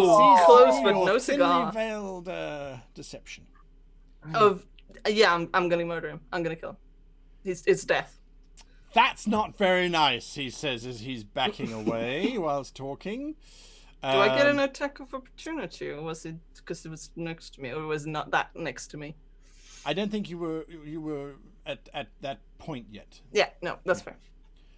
As he's backing away, he is simply wreathing himself in fire once again. It's very important that you stop interfering for all our sakes, he says. Oh, thank goodness. As the fires wash around him. Oh. Right. Jormund, second failure. Huh.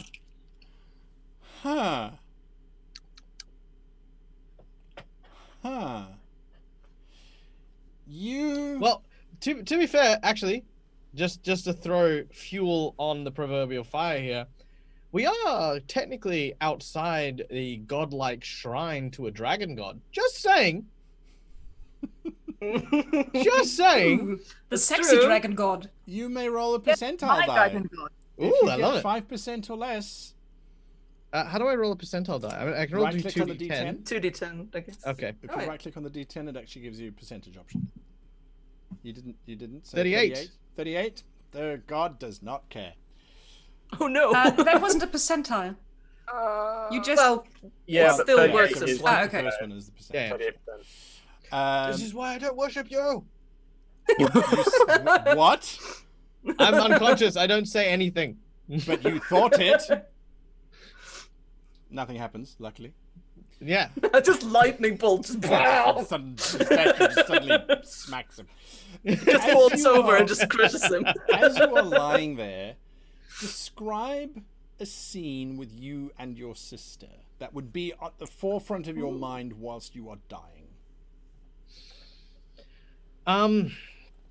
It would be aboard a small ship from Haven's Hill, scouring the coasts along the edges of the northern reach, just beyond the Azure Sea. Jormund recalls the salty breeze in the air and standing atop the deck. The men working around all wearing the glistening armor of the keep of High Haven, and his sister approaching with news of the patrol being quiet and uneventful. Jormund remembers this moment because it's one of the last moments he actually shared with his sister, where he was actually happy and at peace, where he felt like both he and his sister would be the people that not only Jormund's parents, but everyone had said that they would once be. Protectors of the great ocean and warriors and champions of righteousness and truth. That is the memory that goes through your mind. The sea salt smell strong in your nostrils as they flare weaker and weaker. Mademoiselle Larouche, that is your first death save. Failed. I can imagine that she just looks like she's very pale and napping. Yes. Like she just looks like she's napping, but she's probably not going to wake up. Just gone to sleep in a warm, happy space. Actually, at the foot of my god, You what? because at the foot of my god, because the god of debauchery, funnily enough, May's God. Exactly. Roll a percentile for me. If you get 1%. I do not think I would be that lucky. 93. No, Apparently not at you all. weren't debaucherous enough. You see, I Too was much so napping. good, I was so well behaved, and now I'm going to nap again. She dies the way she lived, napping. You survive. Still alive for 2 more saves, hopefully. Barzeg is ensconced in these chains. He's busy pulling against them. This is ridiculous, he's saying as he's trying to get free. He cannot take any actions other than try to escape. Is he within 10 feet of me? Natural 1. Really bad at that. He deserves everything he's getting. Yeah. So he cannot break free. The chains rip deeply into his flesh, dealing that much damage to him. I am a lord, he's busy saying as he's pulling against these things and trying to figure out just what the hell is going on. Nizaya. So he's grappled, right? Oh yes, he's busy pulling against these chains, fighting on the rocks. Oh, this means I have advantage. Huh. I'm going to make the most of that. Where did my weapon land? No, you still have it. Didn't you pick it up? No. It was in the side of the T-Rex as a climbing. Oh, I see. Yeah, that's right. Actually, roll a d20. It's in the side of the tree now. Probably Either part of that the or tree it's- now. Yeah, it's probably the no. lava. Oh no! Your Oh, blade was shot out at such velocity that someone on the salt plain is busy walking along, and the next minute, oh, I hate this place! The next- Falls over. Is it that red cap that tried to just quietly walk away from the fight earlier? And the next moment they get 1d6 plus 4 magic and piercing damage. Plus 20d6 terminal velocity for the weapon. Oh, They hate it. Yeah, your monk's weapon's gone, I'm afraid. Don't you have another sword now? No, I have my fists. okay. Didn't someone give her a sword earlier? Was that I'm just the fists are just 1 point shy of doing the same damage. She is fair referring. enough. Well, sorry. You remember the blue blade? the one from the earlier? Nope. Nope. Who Okay. had that? The only What? one who could wield it safely? Andrews. Oh. Then Yeah. Who? Oh, I have that. Yes, really? you have that. Yes, Yeah. give that to you I'm to be so the guardian. going to use the angel sword. Yay! Whatever it does. Finally! Okay. You're Zariel. supposed to be the guardian now. Lord. stop his That's like spikes off. it's like I just imagine King Arthur in that moment going, what do you mean? It's Scully what now? What? What sword? I had a sword. I've Oh been yes, using this to clean the gutters the whole time. the sword. Can you give me the stats? What do I roll? Just roll a regular attack as if it was a longsword. Okay. Then I have to make that up for a second. Sure thing. Because is a longsword a martial weapon or It's a Yes. melee. Martial, yeah. Yeah. martial? Oh yeah, then I have it ready because then I can't get my proficiency bonus.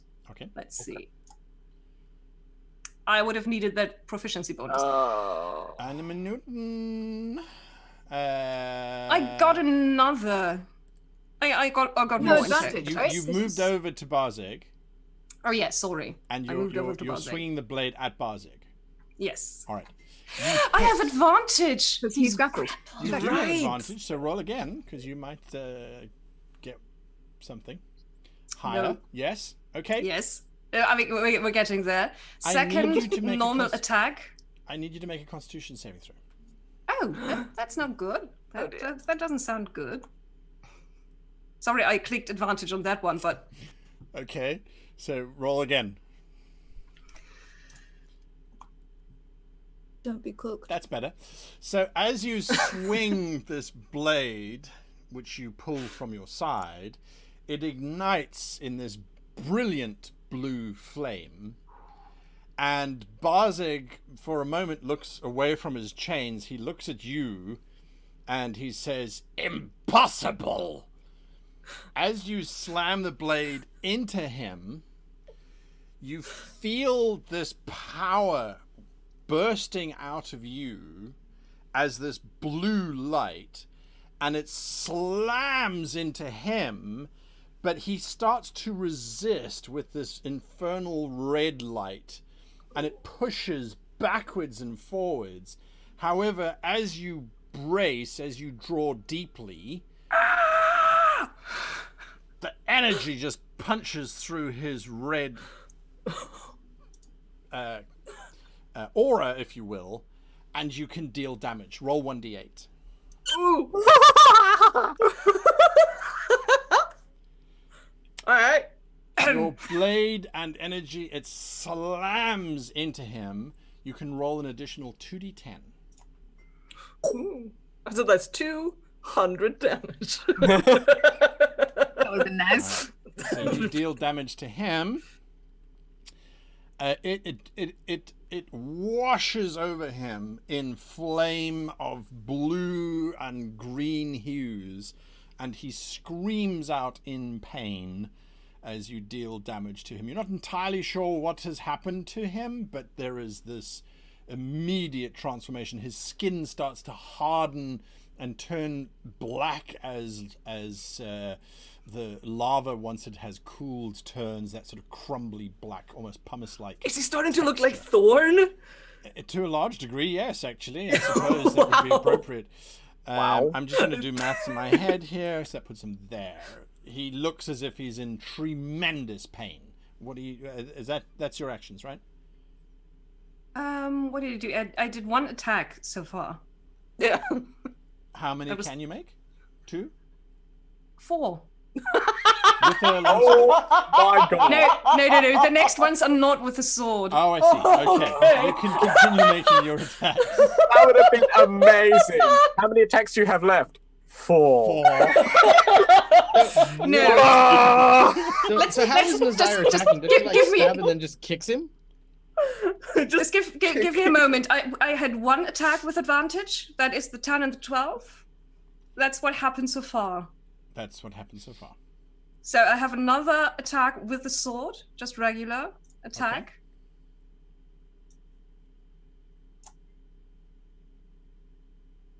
That's a hit. Oh, Wait, what? it says No. miss. It says says a miss. miss, but I'm adding in the weapon. The sword. Oh, Ability weapon. Oh, thing. that makes sense. Mhm. okay. So that's Clever. another hit with the sword. The 1d8 and 2d10 again, Yes, please. coming up. And Oh. Constitution save. Yes, Oh. definitely. Okay, so you have to roll a Arcana to use it. That's not a good face. As you are Not a good one. beating him again, the clash of these auras seems to no longer punch through to his. And as a result, he does not get wrapped up in the blue flame. The blade still hits him, but it doesn't seem to do nearly as much damage as it did previously. Oh. Yes, and then follow 2 unarmed strikes into the flames, which is probably a really stupid thing to do. Could be. Punch the burning man. Punch him. Well, Throw some okay, well that. hits. Mhm. He's All on right. fire, but aren't we all? Just a punch in the nose. That was 1 key point well spent. I think so. And yeah, Just start still the thing with the pummeling him. it's a magical attack. Bah. And she screams, "I will kill you! I will rip you apart, or I let Thorn do it! He's good at that!" I hope I didn't clip out. What I said is, I kill you, or Thorn is going to do it. He's very good at Yes. ripping things apart. Yes, absolutely. Absolutely. You pummel into him. He's still restrained. Next up, Ixtec. Yes. Except just sort of briefest of glance upwards as this sort of blue light just starts washing over everything. We don't have to be enemies. Just saying we're all down here for a very long time. Well, What you're today? not. Ixtec is going to sort of they sort of lift their hand, and fire, sort of red energy, starts forming around their arm, and it forms outwards into a blade. Think carefully. As sort of solidifies into this sort of kind of like extremely superheated metal, just a really white, bright sword, and they charge, and they go to attack him with it. We can't be friends. It's basically. Oh no! It's basically what I've done is called Shadow Blade, which is a bonus action.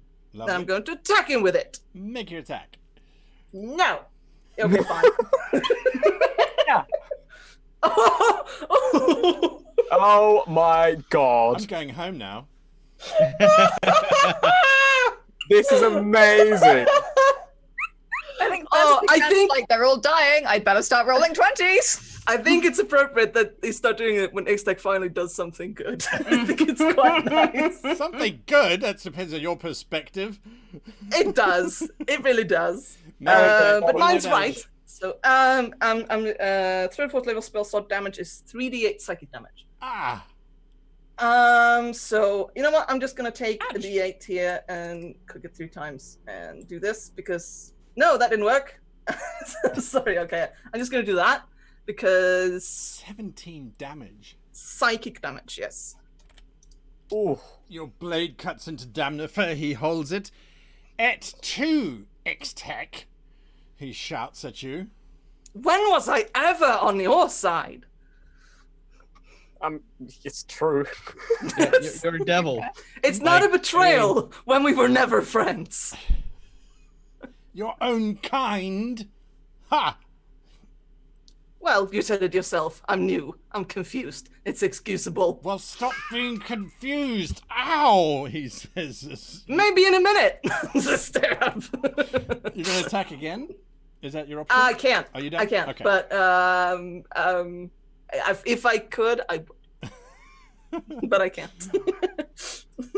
Thorn the Ejected. So Thorn's gonna look at Nazaya, just going. And as he Wait, does, that was critical damage too. It's not 17. It's sorry, Mark. That's right. It's 44. No, it's 34. 34. Sorry. double. 34 damage. Not 17. So it's just another 17, basically. Yeah. All right. Sorry about that. I love the new and improved Ixtec. Yeah. I thought you were. Hoofy woofies. They make everything better. Yes. Thorn. And the horns, so nice. Yeah, you're in the horny club now. Sexy. Yeah. What are you doing, Thorn? So Thorn is going to be looking at Nazaya as Nazaya is just wailing into Barzeg, and Barzeg's going "Arr!" in pain. And Thorn is just going to go. And as he sort of looks, he drops his rage and goes, "Well, I think Nazaya's got that in hand. Hey, Jordan, you okay?" I'm going to walk over to Jordan and cast Cure Wounds. Oh. Cure his wounds.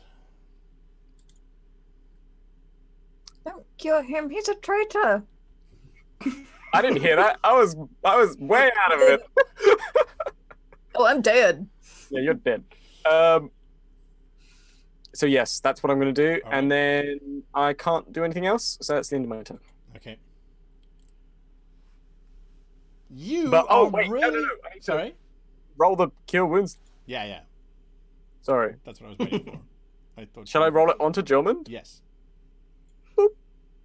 You have 1 hit point. Thank you. Welcome to my world. Hey, welcome back, Jomond. How you doing? You know what? You You know okay? what? That is the most healing I've received from anyone. So thank you, Thorn. Thank you for your. Can't heal. Hey, what Yeah, you doing that's there what with a they all hole in I'm a your throat? shadow monarch. That's what they all say.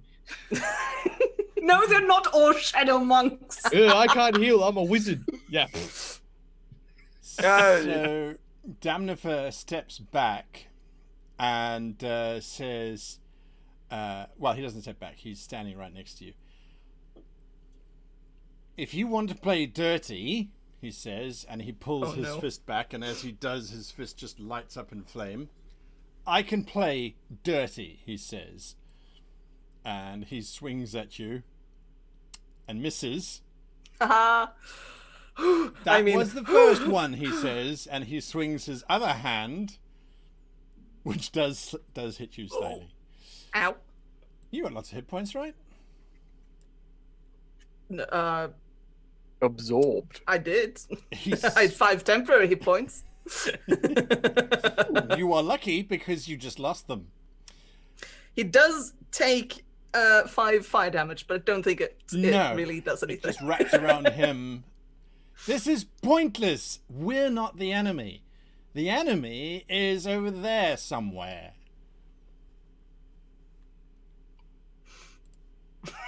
Jormund, your eyes flicker open, the smell of the sea vaporizes, and the image of your sister is no longer there. Replaced with a big burning tree man.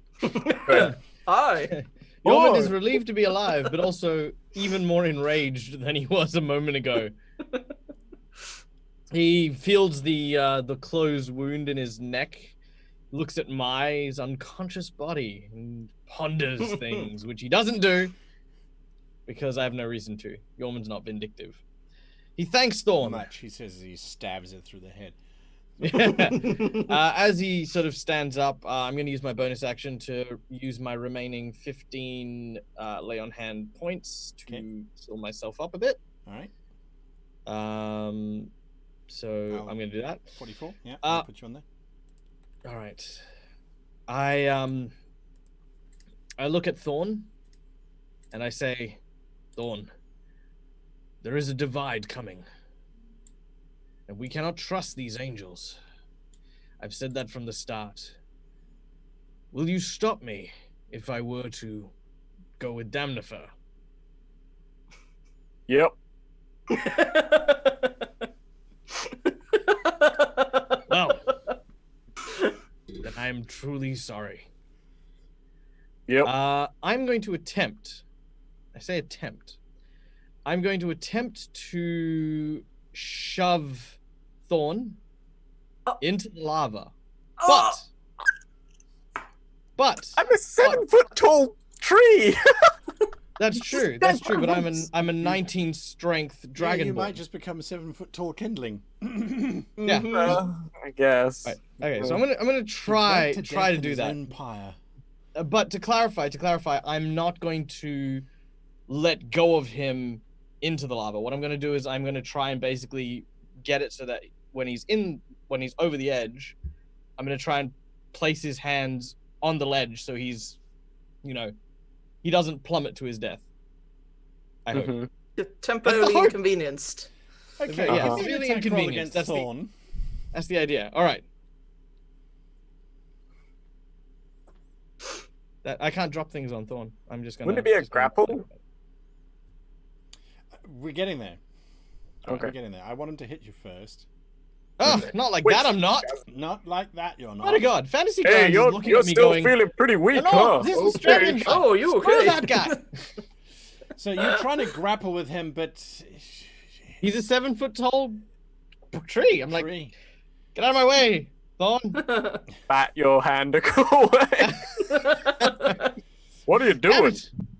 Look, this would be so much easier if you went with this. Yeah. Okay. What else do you? So yeah, Jormund, you just can't. That's it. I've stood You up realize- and yeah, you I've stood up and you've basically done your thing. banged my head on a tree, literally. Mademoiselle Laroche, darkness does not close around you. One save, one death, one save. You are 1 for 1. D'accord. What are you seeing as your dying moments, perhaps? Who is I am, waiting for you at the end of the infernal tunnel? Oui, I am curled up in my bed, and it is warm, and it is nice, and it is cozy and quiet for a change, because often the house, so many people who live there, it is quite loud. And then I hear a little knock on a door, and I hear Nazaya's voice, and she says, "May, come and play." I do not want to. I'm so tired. So tired. But she says, "May, come and play." And that is what is happening. That is what is happening. I will make sure you will suffer for all eternity for this indignation, you pathetic half-breed, he says as he pulls against his chains and glaring directly at you, Nazaya. He desperately attempts to break free. Oh wow! Oh wow! Wow! Ozeg is the absolute worst. It's insufferable. I feel like Fantasy Grounds is stacked against those who are siding with the devils right now. I Like, I mean, think I can't get a so. break. This is amazing. Nazaya, he's glaring at you. Half-breed! You want to meet more of my oxide? Oh! Oh Show yes, so he's still grappled. He Isn't is. that nice? You hit him. Bah!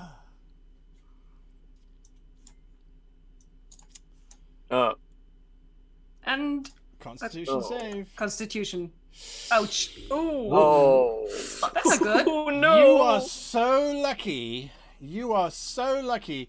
As you bury the blade into him, that conflict of blue and red again happens, but this time it surges back and you are suddenly hit with this red flame. You take 5 points of damage. Oh. Oh, because you. All right. You lost. Yeah, you are really lucky. You are very lucky what you rolled. Very lucky. That's your first attack. Here comes the second one. I get it now. This is not good. Still trying my best. I don't think Nazaya realizes what's actually happening. She's just too mad. It's a hit. Okay, Constitution saving throw. Here we go. You succeed. Nice. The trinkets of that angel. Witch? 13. Against him, he's still alive. Carry the 1. Okay. The blade buries deep into him. Black sludge oozes out of his wounds. He starts coughing up from the corner of his mouth. His tail is already broken and bent at different angles. The chains seem to be pulling him deeper into the rock. You have any more of your attacks lying around? Yes, I think I have one last key point left, and that means I can do 2 more unarmed strikes. Just punch that devil in the face. No, I kick him. Oh, And sorry. I kick somewhere near him, Yes. probably, You do? You don't hit? Yep. and then follow up with a closed fist. That definitely To- connects. Ooh. His face. Well, it's more like a nice gesture with that kind of damage. It's just like sweating him. Indeed. Still an insult at this point. Are you doing Give anything up! else? No, that's it. Give up! I would rather be obliterated than surrender to the likes of you, mortal. He screams. Ixtec? I think you're mortal here too. Ooh. Oh, I like that. His face kind of drops briefly. Let's talk about this now. I understand you want to make an impression on your master. Good for you. Ha! Do your damage. And so I keep Sonu 3d8. So I'm just going to throw here because I'm bad at games. 3d8. As your blade buries into his chest, he looks at you in terror and he says, "What have you done?" Damn! And he explodes into black sludge. And Yes! immediately the sludge lands in the lava and it ashes into the wind.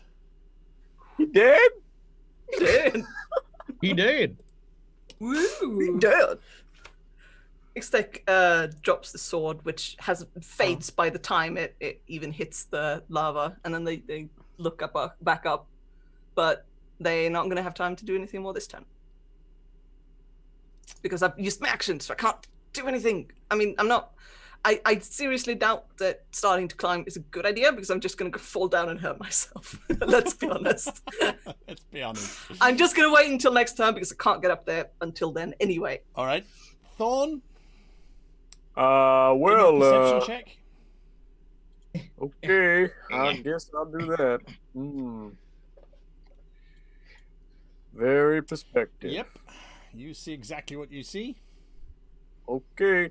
Well, Jorman, you get your strength back. Okay, I'll be over here. I'm gonna go over to Mai.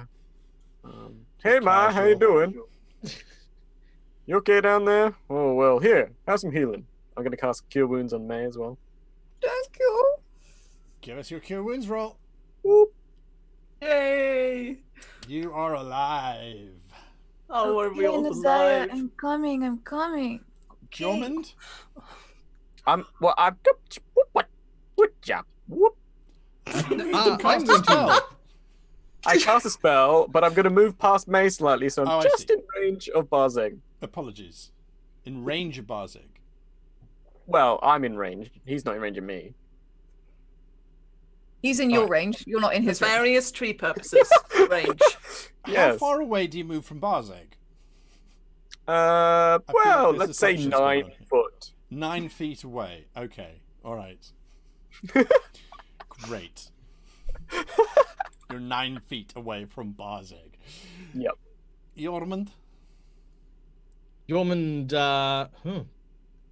well, Yormund is for a moment, I mean, very brief moment, Yormund has this look on his face, like, you know, like someone just threw a custard pie in his face. Like, it's a mix of, like, confused, unsure. Like, he in earnest tried an attempted murder on Thorn, and Thorn just sort of went, okay, I'm going over here now. Yormund takes that moment and goes, this is why I would never kill Thorn. I damn him for his good soul, and I'm going to use the opportunity with his back turned to make a run for it, because I know I can't push past him. I clearly have figured that out. I'm going to bet it all, Fantasy Grounds. I'm going to bet it all that statistically, I can't fail anymore. I can't have it. And I'm going to Never bet the price. Those are And I'm going famous to hear. words. And Oh no! I'm going to leap Michael, no! Oh onto no! the other edge. Michael, no! Don't do Michael, it! no! I'm gonna do it. I'm gonna make it. I'm gonna make it. I believe in me. No! You can do it, Michael. I'll show you all. I believe I in can you. make skill checks. I'm gonna No, be honest. I kind of want I you to feel like- burn. I feel like that's like the lamest personal goal in the world. Like, you know, if you're trying to get back home, I'm trying to make a skill check to jump a 5-foot hole. All right, here we go. Here we go. Oh no! Oh no! Typical. Wait. I got another thing. You traitor! If I can I use my chains to sort of grapple my way up? Give me an attack roll with disadvantage. Yeah, Yeoman says, I regret nothing!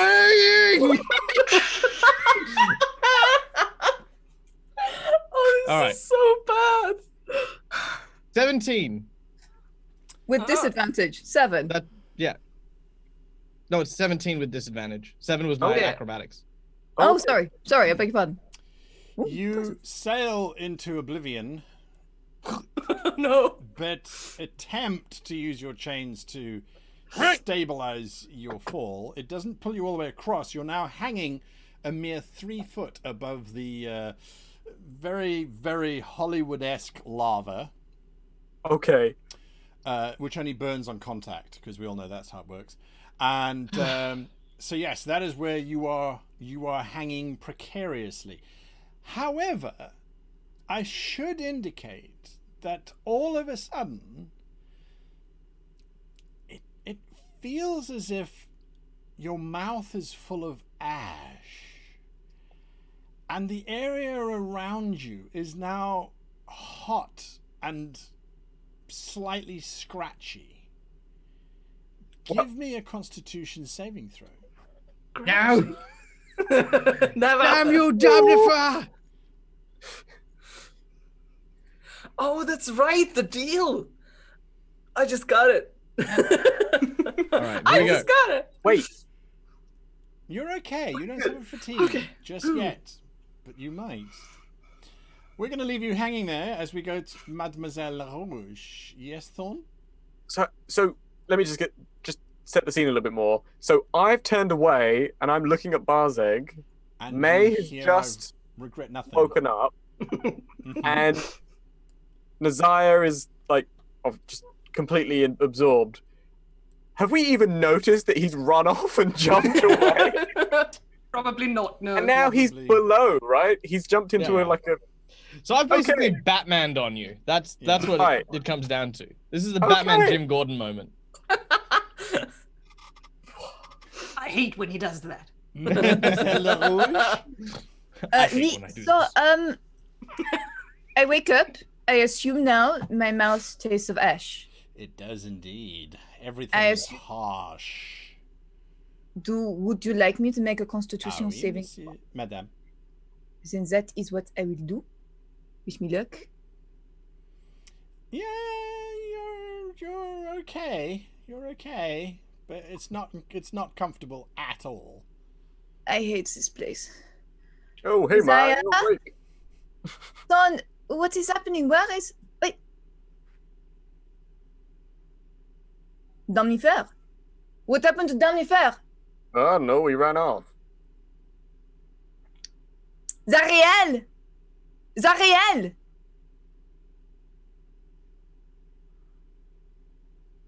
Zariel, he is dead! The deal is done! The third cry out is the one that summons Zariel. I'll come to.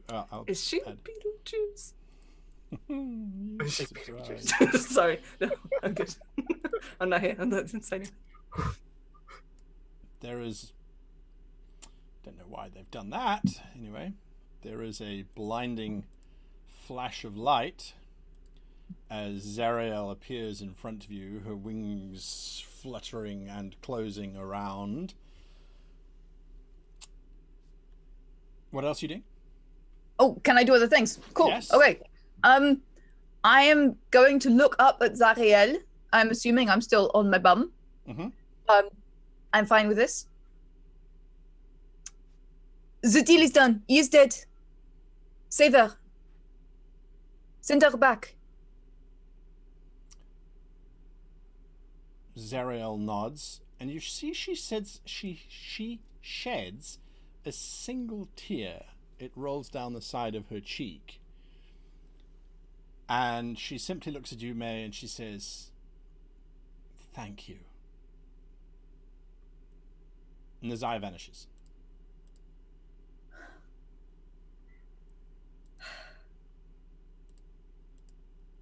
Bien. Barzeg pulls against his vanishes, not melts. This is what happens when you get her wet or feed her after midnight, clearly. Oh my true. god.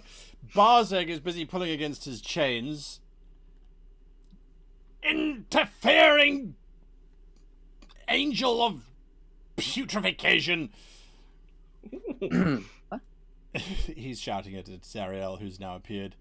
And finally pulls free of those chains. And I use my steps- reaction to throw thorns into his face. How much damage? 6. Oh, only 6. You'd Yeah. cry. You'd cry if you could see the numbers. No. All right. Well, that's his entire action. He stepped forward to do that. Zariel looks down at you, May. You have proven that there is goodness, even down here. Now we must continue with our crusade. What? No. You said that if we failed, Nazaya would go back. But if we succeeded, that we would all go back. That is what you said to us. Yes, An angel does not go back on her word, does she? I am not going back on my word. I will restore those of you that I can. My crusade here continues. If that is what you want. Or you could continue to do good down here, purging your soul of the darkness that surrounds it, so that when you rejoin Nazaya, you are in a equitable position. She has proven herself time and time again to be the only one who has remained true to herself. Can you claim It the is same? not possible to... Pardon? Is it not possible to be a good person in the material plane? Can I not purge my soul there? Must it be here? No. But it would be your choice if you were to put your skills to use here or there. Where can you do more good? There. There I can do more good. This is a damned place. And we must fight to restore it to its rightful place. And that is your quest. But en fait, I do not think that it can be saved. But if you say that I can be saved, then I know I cannot do that here. Then I wish you fair journey, Mademoiselle LaRouge. You vanish. Oh, bye. Uh-oh. There's some drama happening there. Ixtech. There is a figure standing looking over this entire proceeding. I don't have a token immediately ready. Give me a second here. I got the power of imagination, guy. You got the power of imagination? Go for it. I got this. I'm You imagining got it. this. I got All right. this. So, oh, there's the token that I was looking for. Find it now. I did it. Yeah. I did it. So, standing over Bangarang. and looking down at Sorry. you is this very large figure whom you almost instantaneously recognize as being the presence that you have been speaking to. Vox is there. Yeah. But there is also a voice in your head. You have completed our request. Have you turned to our cause now? Go away. I'm done with you. Is all you hear. Vox gives you a little nod and then indicates that you should join him up on the hill.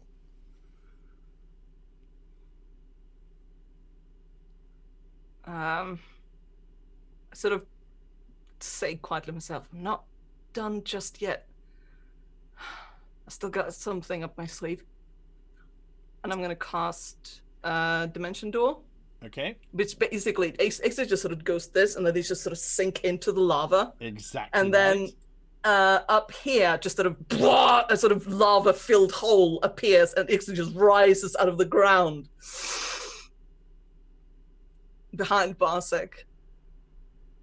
And I just sort of give Zariel and Thorn a little sort of, go on, just do your murder thing. I'm right here. Okay. Look, I have a foot in with Zariel right now. I'm not giving that up just to go smooch on a hill somewhere. Thorn, Barzeg is standing in front of you, unfurling himself to his full might, although you can see he's badly wounded, badly damaged. So Thorn is going to be like looking at Zariel a bit, looking at Barzeg with a sort of confused expression on his face. Okay, well, everyone's leaving, I guess. You wish to return to the prime material? Yeah, Says one Zariel. second. Barzeg looks at you. You are not the last. Let's make a deal. I cast Cool Lightning Yes? over the top of Barzeg's head. Yes? This swirling storm of sort of like, sort of dust, just massive thing just suddenly appears over his head. And I electrocute him with a lightning bolt. Make your attack. Or does he have to make a dexterity saving throw? he has to make a dexterity saving throw. Which he will fail miserably. Oh! Barzik, your saving throws are so bad. Oh, this is He's amazing. This, The worst. he is the worst. This is why devils can't have nice things. Yes. This is Oh, why. This is why Avernus was lost. He looks up, he screams, do your damage. Yep, sure. He's about as bad at saving throws as my character in your Windswift campaign. Oh, I didn't. 1 second, sorry. Oop, oop. Oh, I can't roll. It won't recognize it as damage, so I'll just roll it in the chat. You just gotta get above that number. He screams as the bolt of lightning smacks into him. He looks down at you with his internal skull being illuminated as the energy discharges through his being, and for a moment there's this look of pure hatred, and then as his T-Rex exploded but with less foliage, he just evaporates in lightning and flesh and chunks. And in the mist on the other side you see the form of the now devilish Ixtec standing, glaring at everybody. I just wink at Iztec, put my hand out to the tree that's next to me. Yes. My staff comes back. I turn to Zariel and say, "Yep, I'm done now." I think I'm done. You vanish. Yormund? Sorry. I nearly fell off a chair. Pay no attention. I'm not here. Yormund? Just hanging about. Yeah? Yeah? What you doing? I kind of want to climb back up, but, you know, at the same time, Fantasy Grounds doesn't want me to climb. Apparently. Doesn't want me to do a cursory leap over a 5-foot gap. Can you take 20? Can you? What are you doing? I'm gonna try and pull myself up. Well, I mean, Got a chain. obviously So it Zariel's counts still as a up rope. there. Yep, you can. Yeah. You get Yeah. up. Okay. Yay! Once I get up, I sort of dust myself off. I see Zariel, I see Ixtec, and I see the shrouded figure. Realizing that the deal was off, Yormund sort of looks at Zariel in kind of like this, like sort of toxic disgust. He says quietly to himself, "Very well. If Damnifer wouldn't suffice, let's see what Baal has to say." Oh. And I will turn and walk in that direction. You start walking away. I do. Okay. Zariel turns to look at you, Ixtec. Well, I suppose that's me down here. I helped my friends, and I think you know who it was who actually took out Damnifer. Less said about that, the better in these parts, I suppose. I'm not expecting us to be friends or allies or anything. I'm just saying I'll be around. If you are attempting to make a deal with me, devil. Oh, no, I wouldn't dream of it. You can have that as a freebie. I'll never try to make a deal with you. But I'll be around. And I'm going to cast Dimension Door again to get out of there. And to go next to Vox? Yeah. You arrive next to Vox, and he looks down at you with his hands behind his back. I am impressed. Your first incarnation, and you've already destroyed or been part of the destruction of 2 minor devils. Honestly, the person I just made acquaintance with felt like the bigger prize. Oh yes, this battle is not yet over. Come, we have much to do. My territories need to be reclaimed now that this demon infestation has been dealt with temporarily, and we must explore the full extent of your power. I'm We at are your not service. yet finished with Avernus. A world awaits. The two of you head off. Zariel is left to look briefly at the statue of Reft, and then she starts very casually walking forward. Her wings unfurl. As they do so, there is this very large form that appears over the entire battlefield and looks down at Zariel and says, "I have a deal." But none of us are there to hear that. Indeed, that is something that will remain a mystery as to what continued thereafter. Nizaya, I need you please to roll a d20 for me. Oh, yeah. How many pieces do you arrive in? 18. 18. 18 pieces. 18 pieces of Nizaya rain down across the plains. No. Where does Nizaya want to appear? Nizaya wants to. She didn't think about this because May was the one who sent her.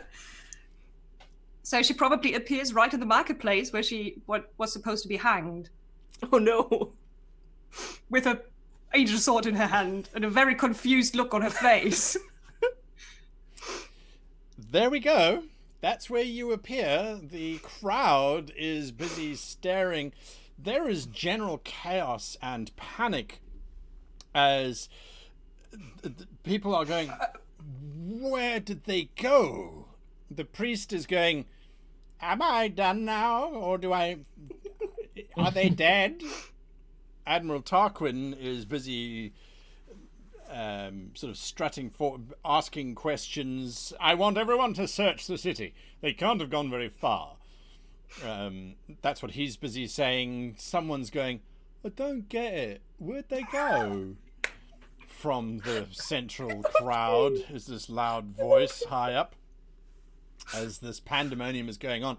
You appeared not on the platform itself, but in the crowd, as that was where you were looking before you were summoned here to Avernus. What are you doing? You realize that quite possibly no one has actually recognized you, and the giant flaming sword, they can't seem to see. You move it around, but there's a woman who's staring right at you, and she goes, I hate it when they all escape just before a good hanging. Really ruins the fun, you know. Now I've got all these little biscuits in the shape of little hanged people. What am I going to do with that? You can't sell that now. Very inconvenient. Biscuits. You make money off the death of other people. Well, I've got to earn a living somehow. I also do weddings. Then make wedding cakes. Better your ways. Have you seen a tiefling around here? Very pale, probably napping. No, but I could make some tiefling biscuits for you, dearie, if that was what you'd like. Where did... No, I need to find her. And Nizaya starts to shoving through the gaggle of Mat people. biscuits! I got mat biscuits! She shouts after you. May, where would you have wanted to go?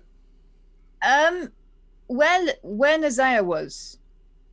Is there any way I could divine that? Give me an Roll an insight insight. check. Give me an insight To check. be at her side, I suppose. With your insight check, unfortunately, you've got one of four options. Either she went back to where the two of you grew up, a nice safe space. She could have gone back to the market square if she hadn't really focused upon it, or to other random locations. Roll a d4 and you tell me which number is the marketplace before you roll. The marketplace is lucky number 3, All I right, suppose. roll a d4. But en fait, if I know this, Are we? then I would go to the place where she might be in danger. If I can make that call. If not, I'll roll a dice. I don't think that you would have thought that she would have gone to a dangerous place. I Yeah. think it's four possible locations. One is market, and that's not the one that you go to. Not the market, no. You step out into a tavern, which you remember as being, oh yes, this was where the two of you had possibly the most fun and entertaining evening ever. Is that right? There was some fighting. There was some very, very handsome partners that were rescued. There was a warm bed. You realize that this may actually be one of your favorite evenings. Difficult to remember what Nazaya found as a favorite evening. Nonetheless, that's where you are. The person who you've just appeared next to sort of looks over at you, and he's about to complain, and then he sees you and he's like, oh, hello. Hello. You just dropped in then, did you? Oui, for the impeccable company, of course. What? Pardon, but what day is it? It's it's probably the day I shouldn't be here, but yeah, it's a Monday. Ah, oui, d'accord. I look out the window to kind of try and gauge the time and see how much time has passed since I was here. It's a morning. You were about to be executed in the morning, so you're not entirely sure. You were executed on a Monday, or at least you were going to be executed on a Monday. You do see the cold grey waters of Saltmarsh Bay. I look around the room quickly and I'm looking for Nazaya. Would you like me to roll a perception check? No, you're not that close to where Nazaya appeared, sadly. This is one of the inns on the outskirts of Saltmarsh Bay. Oh, no, sorry. My character was looking around the room to see if you could see Nazaya. Oh, I see. Okay. Yeah. No, absolutely. Give me a perception check.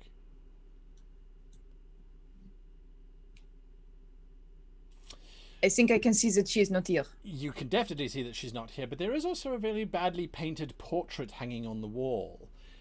It kind of reminds you for a brief moment of a green-skinned angel wielding a blue sword.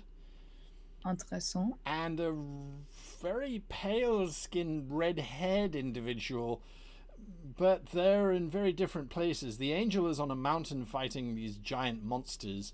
The red-haired with white skin is in a cave fighting something else.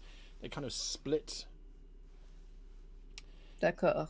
And then the painting seems to revert back to a farmer and his wife holding pitchforks.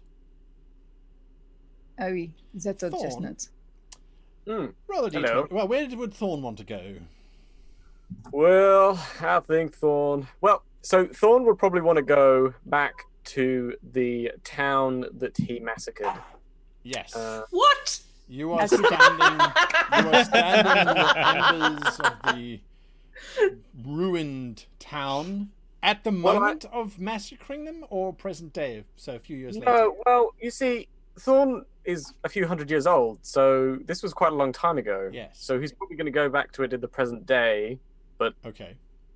what it is now is up to you, but it was completely sort of burnt to the ground. Yes. But he's going to try to go back there. Okay. Not a problem. You get back there, and it doesn't really look like you remember it. You do remember it being on fire and sort of lots of bits of body ripped and shredded all over the place. However, now it does seem to be a rather thriving young forest of ash trees. Hey, well, look at that. Younglings, That's beautiful. probably no more than however many hundreds of years old as when you massacred the village. Yep. Quite Okay, well, serene. this is a good place as any, I guess. As it seems like I have a soul now, I guess I'm gonna have to try and make right by that. Give me a Oh. dexterity saving throw. What? Oh, really? Okay. Chainsaw appears behind you. Oh no! Okay. There is a deep pain in your lower abdomen area. Mm-hmm. There is a squirrel that has run up the side of your leg, Oh. and it's attempting to rip some bark off what it thinks is perhaps a nice burrow or nest that it might set itself in. Mm-hmm. Hey there, little fella. What you doing? Don't do that. No, I can talk to him. Yes, you can. He looks back in panic. Yormund, you went walking. I did. Yes. I did. In the blighted lands with my my tattered mantle now used as like kind of this makeshift like turban and cowl to keep this dirt and ash out of my mouth. It isn't long before a devil appears in front of you. You are very far from anywhere. Care to make a deal, wanderer? Yormund takes off his cowl, and as he looks at him, bold-faced, that depends. Can you take me to Baal? That is what you desire. I have something that he might desire. He nods, and for a brief moment you are ensconced in flame, and then suddenly you are standing in this very large, very dark auditorium, and upon a throne sits Baal. He is looking irritated. His large black horns curl around his very strong red chin. He looks down at you. Speak. I am your Minifex Galondir, and I come to make a deal with the great Baal. Your servant Damnifer was all talk. He has failed me. He has failed much. But you do not need a spinster of lies or a negotiator. You, Baal, if you wish to stand atop the blood war, require a soldier. And that is what I present myself as. Embrace me into your kin, and I will slay more angels than heavens have to rain down upon hell. We'll be back next week for the final episode of Descent into Avernus, where all will be tied up and brought together. Oh dear, oh dear, oh dear, oh dear. Well, talk about a party split. I don't know. Different realms. That's a new one. It's a different realms. That's a hell of a split. So that My split was planned. apparently, not sure by whom. Anyway, before we wrap up, we're running out of time here, but I just want to extend Myri, thank you so much for playing in the sessions with us these last 2 seasons. It has been an absolute pleasure having you on board. All of the sacrifices you made to join our games, I really do appreciate that. I can only wish you the best of luck with your own stream here on D&D. They can find that's Beyond Waterdeep, is that correct? Come again? Waterdeep? The title of your show? Heroes of Baldur's Gate. Heroes of Baldur's Gate, Waterdeep, Baldur's Gate. Yeah. Somewhere on that coast. Nonetheless, you can find Myri on Heroes of Baldur's Gate on this channel.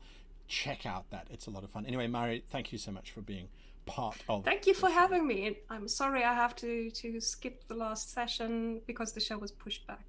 Now I'm going to stop talking so we can finish in time. There we go. Anyway, thanks to the rest of my players. We will see you here next week as we finally... Well, I think I don't know. We're going to see what happens, the ramifications thereof, therein and therewith. for the choices that have been made. For you joining us as our wonderful audience, of course, you can join us for Afterlife, which is on twitch.tv/greatgm. That starts in about 5 minutes or so, give or take. And you can hang out with the wonderful players and myself asking questions about today's session. We will see you all next week as the show wraps up.